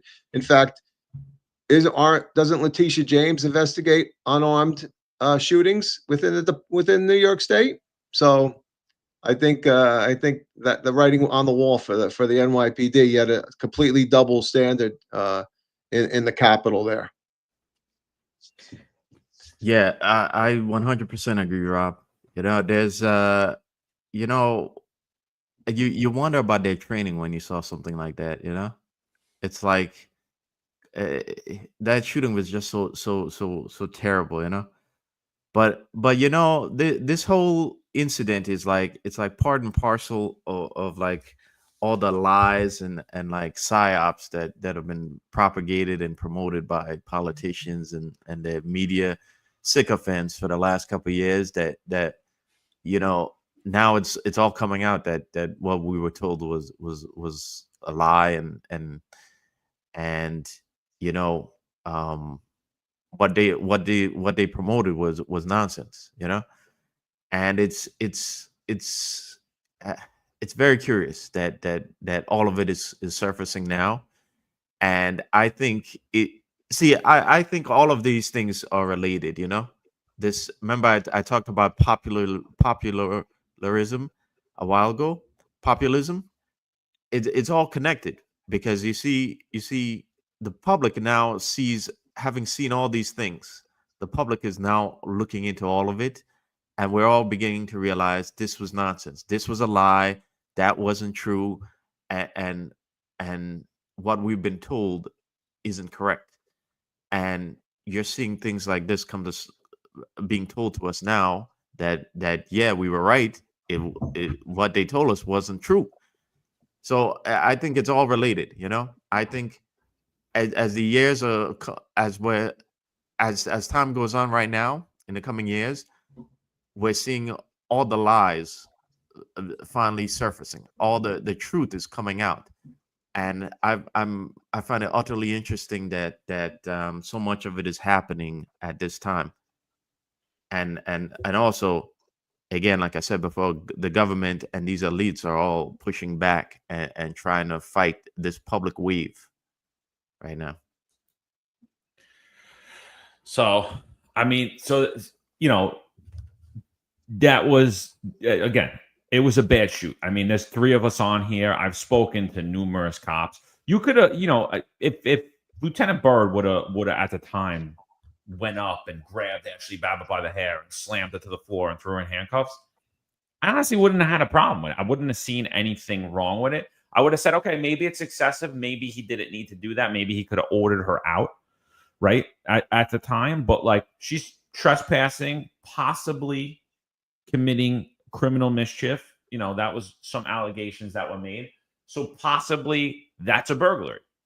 We know that we can't just shoot, and especially in the NYPD, we can't just shoot people that are committing a burglary, right? There has to be fear of serious physical injury to our death, or death to ourselves or another.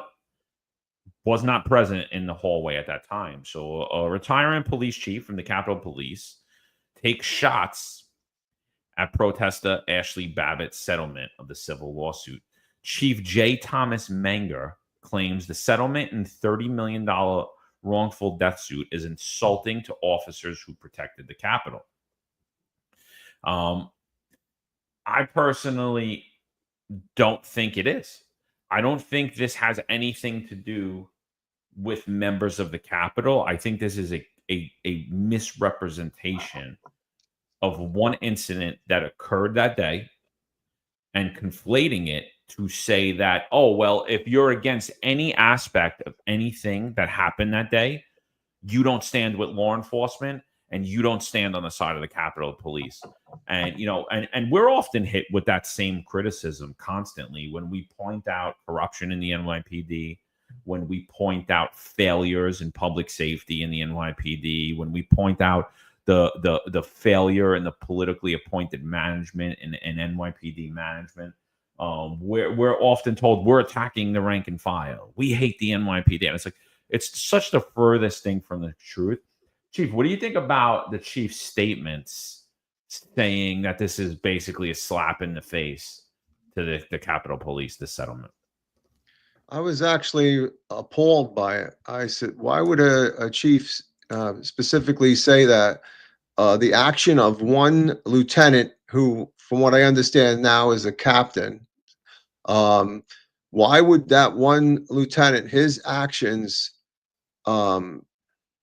be what all the other police officers did there that day? It was not a slap in the face. In my opinion, what he did, what Byrd did was wrong, and I can criticize that one individual, but I didn't criticize anybody else in the Capitol Police. I don't say that anybody else in the Capitol Police didn't do their job that day or didn't do anything wrong, but he is just taking it to the next level. And he's saying that, oh, just because what Byrd did and because of the settlement of the lawsuit means that you're against everybody there. Well, that's not the case. You take everything on an individual basis. I mean, you can't say that, that somebody does something in the NYPD and it's a reflection on everybody else in the department. And if that person wins a lawsuit that, oh, it's a slap in the face to everybody else in the department. It's not. It's just you're grouping everybody together. And what I don't like the most is he's pretty quick to say it now on his way out, right?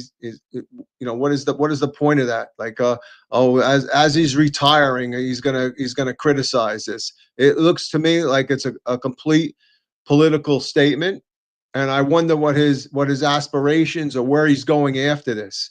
I mean, this just exhibits the problems with upper management in a lot of the police departments. They forget what it's like to be the police officers and to do the job of the boots on the ground. And they all have their own political aspirations, or what am I going to be doing next? Who's going to be taking care of me? So let me make this statement, and maybe I'll get a job somewhere else, some security job, or working for somebody in the Senate or somebody in Congress. It just seems that this is a self-serving statement, and it doesn't represent what other people believe the rest of his department did at that time. So it's wrong for him to say that. I think he just threw that out there, and it's definitely not appropriate at this time. Yeah, I think it's a legacy protection, you know, because if you recall, the chief got a congressional medal for what happened on that day, and not just that, but his officers were paraded in front of Congress, and they all spoke about what happened, and they were lauded as like heroes for actions that we're now seeing weren't they didn't happen as they were being depicted by media and those politicians. So I think he's right now he's trying to protect his legacy. You know, you go back to the actions on that day. Instead of having a thorough investigation and being honest with us, they doubled down on what happened, and then again he got an award, and his guys were noted as heroes. And what he should have done was you could have condemned the fact that Babbitt was entering through a closed door, though she seemed to be entering through a window in a closed door. But you could have also condemned the shooting too as being wrong, and again having a proper and thorough investigation. And he didn't then, but he was more than happy to receive the award from the Congressional Gold Medal. He was more than happy to receive that, and I'm sure that looks great on his resume. But now, now that the truth finally comes out, he's trying to backtrack and trying to run cover for the errors that happened, certainly in the aftermath of that incident. So I think this is legacy protection. And as we said before, like I don't think this is any different from a lot of the misguided actions we've seen come from 1PP, to try to run cover for that like the incidents we've spoken about many times that have happened in the last couple of years. It's all legacy protection. Yeah, so this article comes out from Blaze Media. This is Joseph Hanneman. So the video, the photo I have up on the screen right now in the caption says Ashley Babbitt punches rioter Zachary Jordan Alam in the nose after he smashed out several windows in the entrance of the speaker's lobby in the U.S. Capitol on January 6th. Babbitt was fatally shot seconds later. So, smashing windows, she protects the Capitol, and she's the one that's shot. So, according to the article, according to the video shot by journalist Taylor Hansen, he and Babbitt freely walked into the hallway outside the speaker's lobby at 2:36 p.m. On the way, they passed Jason Gandalf, a plainclothes House Sergeant-at-Arms officer. Hansen greeted him and said, "Stay safe." Gandalf was walking and looking at his phone at the time. 3 U.S. Capitol police officers were standing at the end of the hallway outside the speaker's lobby. Officer Kyle Yetter, Sergeant Timothy Lively, and Officer Lancino. Hansen offered the officers a water bottle while Babbitt talked to the trio. They were the only ones in the hall with Babbitt and Hansen until other protesters began filling the space a short time later. Gandalf told investigators that Babbitt helped to smash glass doors and windows outside of the speaker's lobby entrance. Video from hallway shows, however, that Babbitt did not touch the doors or the glass, but she did shout to the officers, "Call effing help." In 2021, the DOJ said there was no evidence to show law enforcement broke the law. Yet now the DOJ is agreeing to pay a settlement, Mango wrote. A 14-page DOJ memo on the killing of Babbitt by then Lieutenant Byrd, now a captain, was released in June 22 by Judicial Watch as part of a Freedom of Information Act lawsuit. The memo said that there was insufficient evidence to prove beyond reasonable doubt that Lieutenant Byrd violated Miss Babbitt's civil rights by willfully using more force than was reasonable necessary, or was not acting in self-defense or in defense of others. The DOJ memo criticized because it cited the wrong legal standard for determining whether police lethal force is justified. The gold standard is the 1989 U.S. Supreme Court decision in Graham v. Connor. The High Court said the police use of force should be judged on the Fourth Amendment's objective reasonableness standard without regard for the officer's subjective state of mind. An officer's evil intentions will not make a Fourth Amendment violation out of an objectively reasonable use of force, nor will an officer's good intentions make an objectively unreasonable use of force constitutional, the court said. Even if the force Byrd used in the killing of Babbitt was unreasonable, the government must show that the officer acted willfully, that is, with specific intent to deprave the victim of a constitutional right, the DOJ report said. In this context, willfully means that an act was done voluntarily and intentionally, and with specific intent to do something law forbids. That is, with bad purpose to either disobey or disregard the law. What do you guys think about that? She's actually, the moments before she was shot, she was yelling to the police that she had just spoken with to call for help, and she's trying to stop the people who are smashing the windows, and then she's shot. Yeah, I mean, so she's literally asking for help, and then Byrd ends up, shooting her, and they're questioning whether obviously he intentionally shot her, right? He pulled the trigger. So I mean, how is that justifiable? I mean, did Byrd not hear that? I mean, what was his frame of mind at that time? What was his thought process? I mean, he was never really investigated for the incident in itself. So how do we even know? He, in fact, if I read the article correctly, he didn't testify later on. He didn't show up or anything else. Could you imagine in the NYPD that you had to go to a grand jury for a shooting and you didn't show up because you felt you didn't have to justify your shooting? I mean, that's criminal contempt of court right there. So, I mean, how does this person just get away with everything completely and not even have to justify his shooting? So it's just crazy that he thinks that he could just shoot somebody like that and not be held accountable for it. I mean, obviously, she was clearly looking for help. I almost questioned the fact, was she trying, because the crowd was also pushing up against them at that point. Was she actually trying to get through there to maybe stop anybody else from, going through the doors? She might have been. I think she also has a military background. So is she looking there to help law enforcement? Based on the facts of her walking through there, talking to them, telling them to be safe. I don't think her intent was to hurt any police officer or any law enforcement.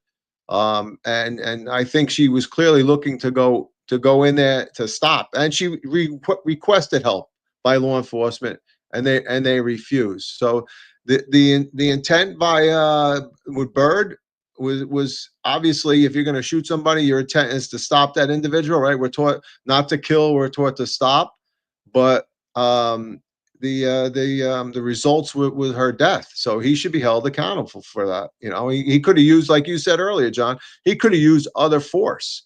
He could have taken her into custody, could have stopped her. He didn't even walk up to that door and push her back as she's climbing in through that window. That would have been the easiest thing to do. Hey, get back, get back. But no, he stood behind the door and points his gun and shoots her. I don't think it's justified. Yeah. The fact that his first thoughts were to reach for his firearm is like crazy, you know?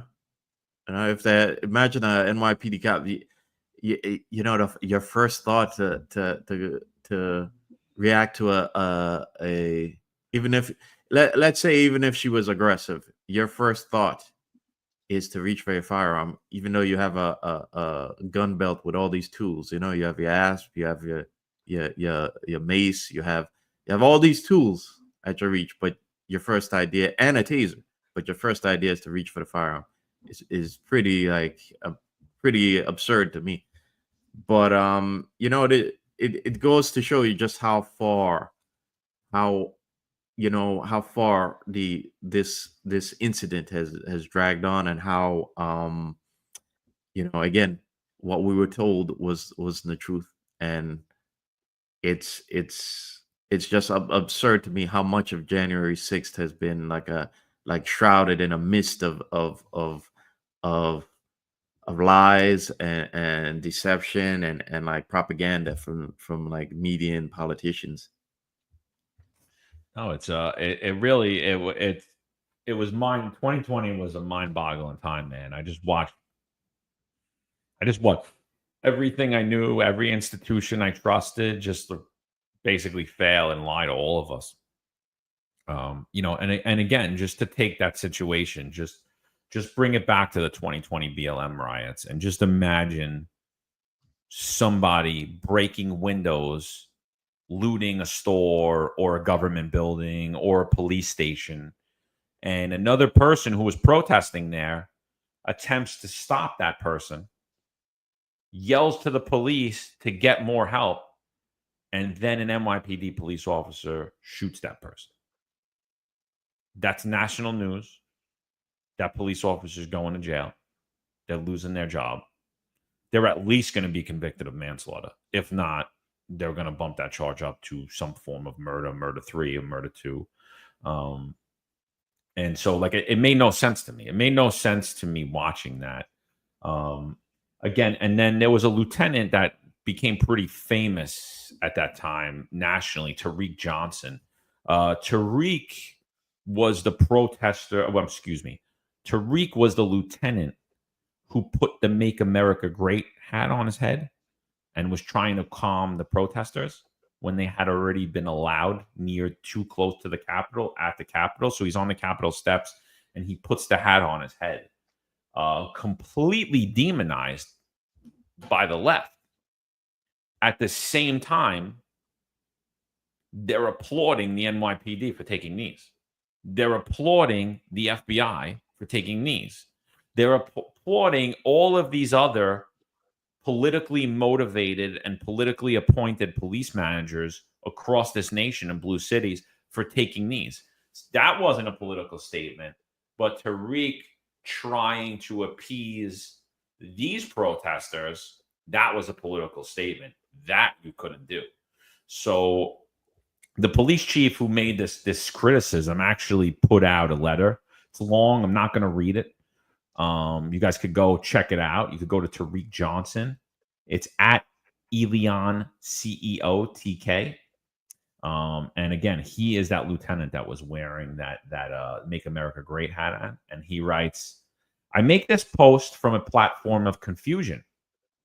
How as a nation do we allow a United States Capitol Police Chief, Chief J. Thomas Menger, to post a letter like this, see below, without a fraction of consequence? How should he, manager, be allowed to take partisan position from the chair of police chief when some could easily articulate his behavior as an abuse of power, as his rant was put on U.S. Capitol Police letterhead and distributed?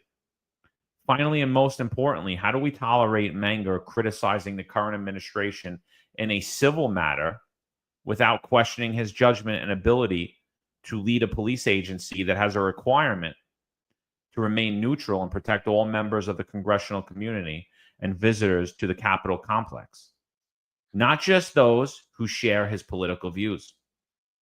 To conclude, Manger owes the citizens of this country, to include the President of the United States, a formal apology, and we should demand it. Please read his letter and determine for yourselves. It was prudent and proper, if it was prudent and proper for Manger to write such a letter, in such as this is in his capacity as Chief of the United States Police. Thank you all for listening. God bless. Tariq K. Johnson, former Lieutenant, U.S. Capitol Police. I mean, we're supposed to stay neutral, right? No matter what, right? So, but if you do something like put a hat on to maybe appease the crowd or to get listened to, I don't think that's far off the cuff that you shouldn't be able to do that. If it helps, you try to do anything that you can help, right? But to talk about taking a knee in the middle of riots, I still have a problem with that, because I just think that wasn't there to, I don't know what that was there to do. That didn't help anything. You weren't trying to, that I think I was there when he did it. Like, I was literally right behind him. And I don't know why he kneeled down. I basically heard him say, we're going to show New York police officers are going to show the world how it's done. So I don't know, was he trying to unite the crowd that was completely against us? I mean, at that point, I don't know, but that didn't work. The fact that you have to defend yourself for putting a hat on.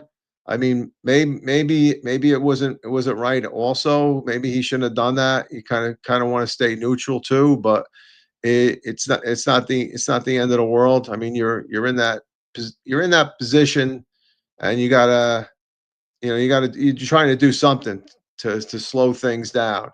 And we do, and we say things at certain times, but I don't know if I'm talking like a double standard here. Like, does Monahan really think that doing that was gonna help? I don't know if he did, but I do know that by him doing that, it definitely was a slap in the face to every other police officer that's been assaulted and hurt out there.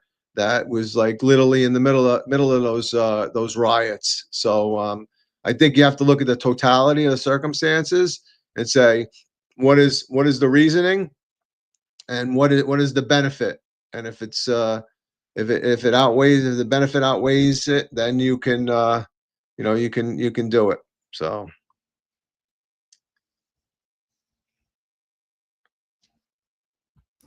Marlon, you there? I think you're muted, Marlon. Oh, yeah. Sorry. There you go. Yeah. So what I was saying is, what's funny is that at the same time as we're kneeling to like the cop haters who are actually aggressive towards us, we're being aggressive towards the people that hate, towards the people that love the country, and the people who are who just want a better country, and even this department continued that up until like maybe last year or a year and a half ago, because look at the responses towards the protesters for the migrants in Staten Island, and look at the responses towards all those protests that were going on in Manhattan. They brought out like the drones, and you arrested so quickly if you were protesting a migrant shelter being dropped in the middle of a residential neighborhood in Staten Island, but you're allowed to go on and disrupt traffic for how many times in Manhattan if you were protesting like the police and for Palestine. So it's I just don't understand like what was the goal of all of that, and think of January 6th too. You know, they were, look at the aggressive response to those to people who are waving flags, right? When Congress a lot of times allows these protesters for every other progressive action to basically storm the floor of Congress and take it over. You know, there's never an issue for that. But when you get people who were protesting the way things were going and waving American flags, you know, you're gonna shoot them. You know, you're gonna break out the riot police for them, right?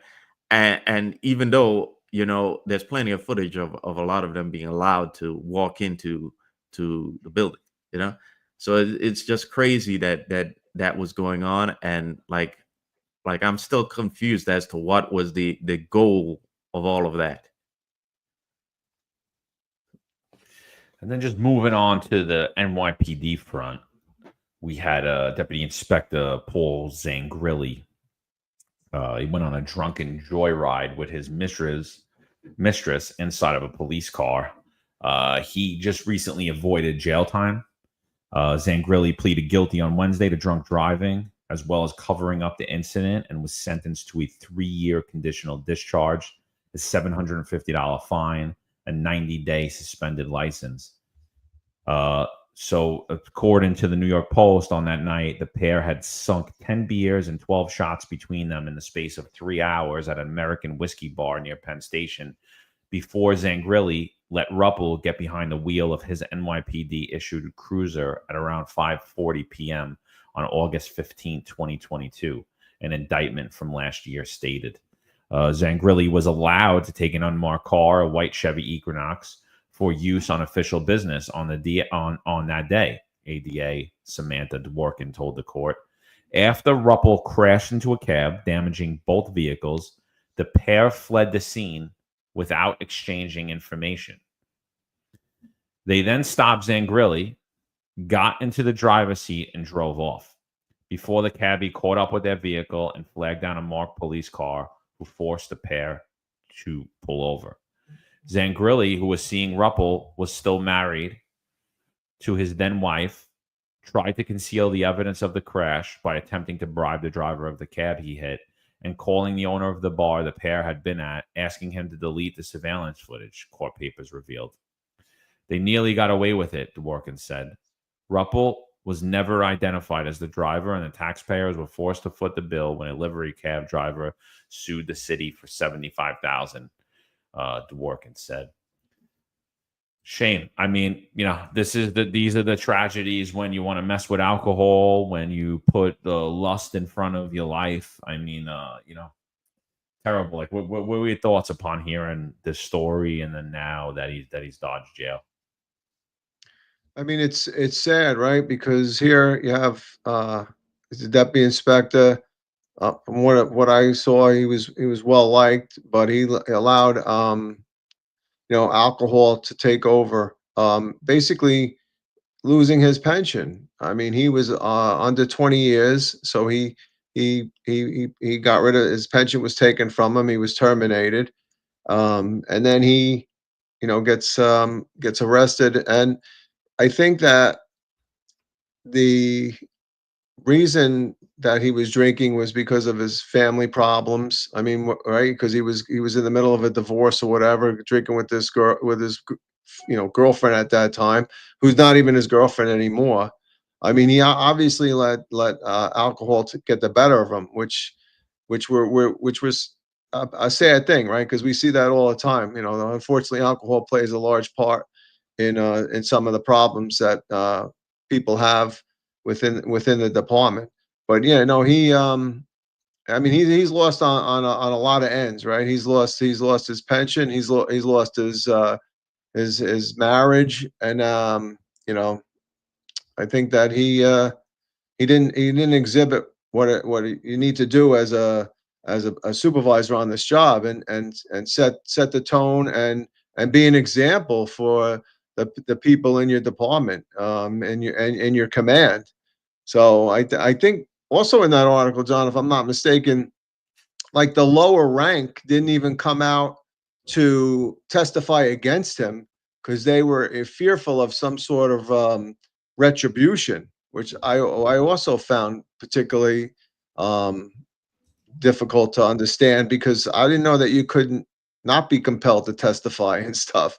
So I don't know, but I think maybe I don't know, the lower rank can do that at this time. I never heard that before, but yeah, he put himself in a very bad predicament. I hope he gets the help that he needs at this point.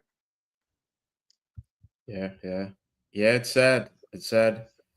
You know, how much of that do you think is attributable to like the situation morale is in on the job, and the pressures that cops and especially like commanders are facing right now? You know, because to me it seems like a lot of this is manifesting in issues like this with alcoholism, and like you know, guys engaged in a little reckless behavior, you know. So it's just sad to hear somebody ruin their career like this. Yeah, according to the Post, they said fearing professional retribution, lower-ranking officers didn't come forward to testify against Zangrilli. She told the court. I don't know that NYPD officers are compelled, especially if they're the arresting officers. That's not, you know, they could also lose their career for not doing that. So I don't know where that's coming from. I don't know if that was just something that was misstated by the DA or misstated by the Post, but that is, so, you know, I don't know, and why anyone who wasn't on that scene or wasn't the arresting officer would be compelled to testify. They wouldn't be. So I don't, you know, if you just ask me to come up and speak against my deputy inspector who made it an excuse, who made a bad decision off duty, I mean, I wouldn't do that. So that's Zangrilli up on the screen right now. So it's a cautionary tale. Again, having a successful career in the NYPD. You know, I don't know his marriage. I don't know if he had you know, personal issues, but this is what could happen, you know, and that's why it's of utmost importance to really like put the job first when you're at work. You know, I'm not saying put the job first all the time. You know, when you're off duty, it's hard to do, but that's when you put yourself first, you put your family first. But while you're at work, whatever that time frame is, whether it's 8 hours, whether it's 8 hours 35 minutes, whether it's 8 hours 57 minutes, whether it's 12 hours, whether it's 16 hours, while you're at work, act as if you're at work. Act as if what you would expect a New York City police officer to do. You know, and it's a shame to watch. And Paul's statements to the court were, I just want to say that I'm sorry to a lot of people, the court, and mostly to the people of New York who relied on me for a long time. Being a member of the NYPD was 100% part of my life, he said, speaking softly. The loss of that career is probably the toughest. The Manhattan DA's office has spoken following the verdict. Members of law enforcement, particularly those in leadership positions, must obey the laws they are entrusted to enforce, DA Alvin Bragg said. And I guess we could say the same is true for Leticia James, isn't that, Bragg? So, yeah, I mean, it's sad. You know, I again, mistakes are made. It was a bad mistake, and you know, it really is a cautionary tale. Successful career, and it was a shame to watch it get thrown down the toilet. John, here's the other thing. Like, if you're lucky enough within the NYPD to get a car, whether it's a Cralo car or a take-home car, or from, you know, detectives and police officers, so, you know, sergeants, lieutenants, and above, in intel or COs of command, remember that that car is belongs to the NYPD, right? It's a New York City police car. So when you're in that car, your actions are representative of the department. So if you drink, whether you're going to a party, or if you go into an event, a 1013 party or a retirement party, you know, take an Uber, take something else if you're going to anticipate that you're going to be drinking, or get somebody else that's not drinking, the designated driver, to drive you, because you're putting yourself in harm's way by taking that. You're liable to the department if God forbid you get involved in something. I mean, he literally had a take home car, and he allowed his girlfriend to drive it. I mean, maybe because he was too drunk. It would have been easier just to leave that car there and both of them jump in an Uber and go wherever they were going, and all would have been over, right? And I mean, I'm thankful to the DEA, right, because they have that new Uber program where you can use them to take you home. But just remember that whether you're in your private car or a department car, find another means of transportation home. And if you know you're going to go out drinking, then pre-plan, get something done, because it's only going to benefit you and your family and the department, obviously, which is not always the main concern, but clearly yourself and your family are.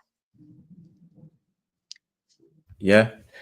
This goes back to the episode that the executive perspective Rob and Ron had this week, dealing with the health and wellness and just the overall well-being of cops on this job.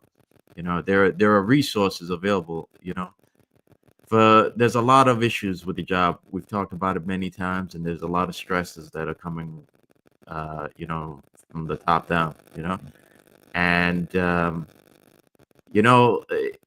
these resources are available to help deal with a lot of these pressures and stresses, rather than to indulge in risky behavior that's going to ruin your future and your career. So we just posted a link in there, and if any of you guys are dealing with any of these issues, we advise you to seek those resources before things like this get out of hand and you ruin your entire legacy on this job. It's just not worth it, Yeah, I think last topic before we get out of here, we were going to talk about we were going to touch on the Columbia riots, but I think it's too in depth to go through at this point. There was riots at Columbia. There was encampments at Brooklyn College University. And the mayor's office is still continuing with we need a letter. We received a letter from Columbia to go respond to an emergency situation. I mean, the statement's fundamentally flawed, in my opinion. It's like political theater. It's like going backwards, in my opinion. 911 calls, some of them are verified, some of them are unverified. Regardless if they're verified or unverified, the NYPD responds. We respond to private property all the time. We respond to commercial businesses. We respond to schools. We respond to private schools, public schools. We respond to homes, residences. But there is this thing that keeps happening in New York City where they're saying they need a letter asking the NYPD to come to their university, especially when it comes to Columbia. And what the administration's trying to say, the Adams administration, is that, these people are going to sue us and they're going to say later on that they didn't make the call. And okay, it still changes absolutely nothing. They could do the same exact thing with that letter. All that letter is doing, in my opinion, is wasting valuable time, allowing the protesters, allowing these encampments to get larger, allowing these situations to escalate even further, and really endangering the students, endangering the staff, endangering the responding officers, and endangering the public. And so it's a big deal to me. I think it's something that we can't overlook, the inept actions of the Adams administration time and time again. He's obviously not able to properly handle these nightly elite protests that turn illegal, or these planned illegal shutdowns of critical infrastructure, or these planned takeovers of college campuses, which the NYPD is aware of, the intelligence division, and they're not acting proactively. And I think it's a huge failure. And a lot of people are brushing it off like, no, the letter is a good thing. And I'm like, no, it's not. We got rid of telegrams a long time ago. The NYPD will still accept a telegram. They'll still accept the facts in some places, but like, Why are we going back to we're waiting for telegrams or faxes or an email? And who's even monitoring that email? And how is that email even getting by way of the NYPD? We're basically pretending like there's not a 911 system there, and we have no recourse to respond to dangerous situations on private property, and it's fundamentally flawed. Before we get out of here, I'm not going to pull up all the videos. I think we should definitely get into that next week. What do you think about that, Chief? What do you think about this letter? We got the letter from Colombia, and now we're responding. Yeah, I know. I saw that. I saw that on. I think it was Twitter. I thought it was ridiculous. Like, you don't need a letter, right? 911 calls, like you said, and they're recorded. So if all of a sudden I call up and say, "Hey, there's somebody on my property, and I need the police to respond," it's recorded. That kind of allows the permission in a particular location. However, when there's a crime happening, where we are licensed and privileged to go on to that property, even private property, we're allowed to do that because our job is public safety. So to throw a letter in there and try to disavow that we're being aggressive and we're going on to public property to prevent things, no, we received a 911 call and we responded appropriately. Okay, you don't need. So let me ask you a question: if they didn't get the letter and there was a 911 call, would the officers stop at the gate and say, "We need a letter. Can somebody quickly write a letter?" I mean, it's absurd. That's what they've been doing. I mean, there was a guy that was kidnapped. There were fire alarms pulled. There were students who weren't being allowed in the building. There were students who had their dorm rooms taken over and their property stolen. And we were like, no, we need a letter from the campus. I mean, it's fundamentally flawed, in my opinion. Right. Imagine an active shooter, and you're going onto the property, and you stop at the gate and say, "Can somebody give me a letter because I'm not allowed onto the property?" It's absurd. And like I said, you don't need that letter. If security, if I get a 911 call and it was something happening on a campus, and I came up to the gate and the security guard said, "You can't come on because you don't have the letter. We haven't issued a letter. We haven't been told by our director of security that you're allowed on the thing." I'd be like, "You have two choices: either get out of my way, or I'm gonna put you out of my way because you're going on." That's your job, to respond to that 911 call. Yeah. You know what I think is going on, John? I said it on Twitter. I think this is like the city and like the Adams administration trying to appease two masters at once. You know, you know, on the one hand, they want to wait and say that the school basically sent us a letter for us to take action. So we stood by, and it's the school that wanted us to take action. It's not that we're taking police action on our own. And at the same time, there's a certain contingent of the right that Adams is trying to appeal to that unfortunately wants everybody to be locked up just for even protesting Palestine. Now the problem here is that, right, we live in America, you know, and we have a fundamental right to protest. Okay, everyone does, but you don't have a fundamental right to trespass or to disrupt, you know, the city, or to disrupt a private institution. You know, you don't have that right. So the proper way for the police department to operate here would have been to have conducted, since this started like over 2 years ago now, to have conducted an investigation into the money and the backing behind a lot of these protests, and to figure out whether these are legitimate protesters, because we've seen that there are some actors involved in that are professional agitators like Rel, you know, who and we've heard talk of a lot of these protesters being paid to do that. So instead of conducting a proper investigation and determining and sifting legitimate protesters from agitators and paid agents, the city has let this fester on and now finds itself in a position where they're trying to appease two masters at once instead of doing their actual job, which would have been much simpler from the get-go. And to me, it's like I said on Twitter, part of me thinks it's kind of hilarious that Adams has to do this dance back and forth, but in another way, it's kind of pathetic to me that this department, and in particular, I've called out Rebecca Weiner for not having a proper intel investigation into this, a proper handshoe investigation into this from the get-go. So what even gets me even more is that there's a letter. We're not going to talk about it today because we don't have enough time. But there's an opinion piece in the Post about something called the 764 and nihilism on the internet. And to me, it's like, is this our priority now instead of what's actually happening? I mean, nihilism has existed on the internet since the internet was created, So what are we going after here? Why don't we go after the things that are actual in real life that keep happening over and over and over again? So it's like, where's Intel's priorities right now?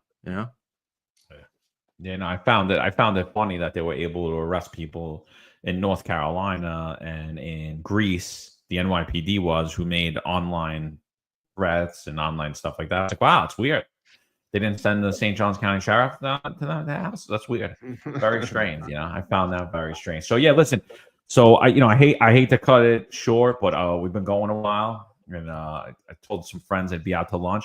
But listen, I'm up in New York, so if you guys need any help, I'll gladly volunteer my time. I still have my uniforms. I have all different color shirts. I have white shirts. I have blue shirts. I have shirts with chevrons, without. I'll gladly come. I don't need a gun. I just need deputization if you guys need help, because it does look fun. I'm not going to lie. And, shout out to all the cops who have to deal with this nonsense, this politically created nonsense, and the inept response from your politically appointed managers and following this administration's advice. So, yeah, I mean, I think before we wrap up, Chief, is there anything else you want to go before we got to run? No, I think you guys hit it. I think Marlon's spot on, though. I've been in PC briefings where Miller would bring up stuff, and he would have a whole profile of anybody that's running those demonstrations, and we would have pictures of that person, who the agitators are, everything else. I don't know what Intel's doing nowadays, because it just seems like totally a mess right now. But Marlon, I totally agree 100%. They're watching us right now. That's transcribing the interview. now they'll jump on and that's it. Well, we got to get them in the chat there. Yeah. But no, I just thanks for having me today. It was very interesting. I appreciate you guys having me on today.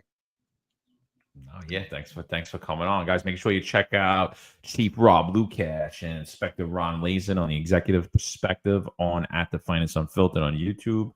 That's Wednesdays at 5:05 p.m. or 17:05 military time. Marlon, you got anything before we run? No. Just again, Ron and Rob had a fantastic show this week on the Executive Perspective, and I mentioned it earlier, but again, you guys should take a watch of that again. And if you're having issues, just seek those resources that were mentioned on the show. And one last thing, just again, a shout out to our brother Eric, and you remain in our thoughts, and we're there for anything that you may need, and as you're going through this. And for the rest of you guys, thanks for joining us, and I hope you guys have a great weekend. Absolutely. All right, people, Finest Unfiltered. We'll be back at you, and God bless the men and women of the NYPD.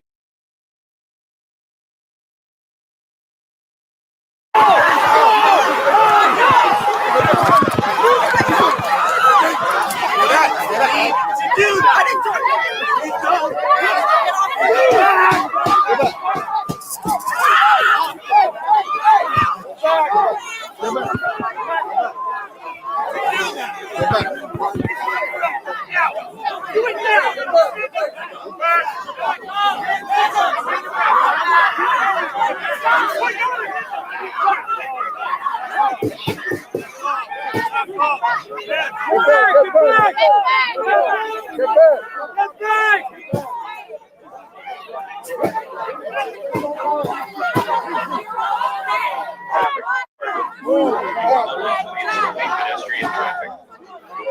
Disperse now to permit the safe flow of pedestrian traffic.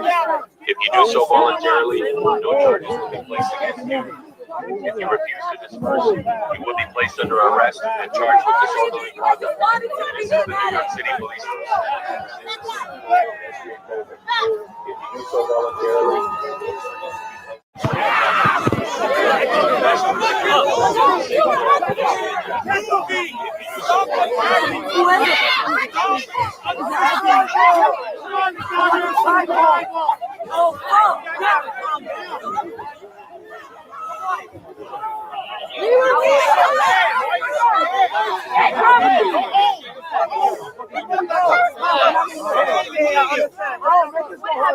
Move off the fucking sidewalk!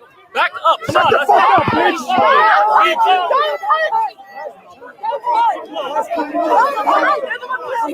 I know.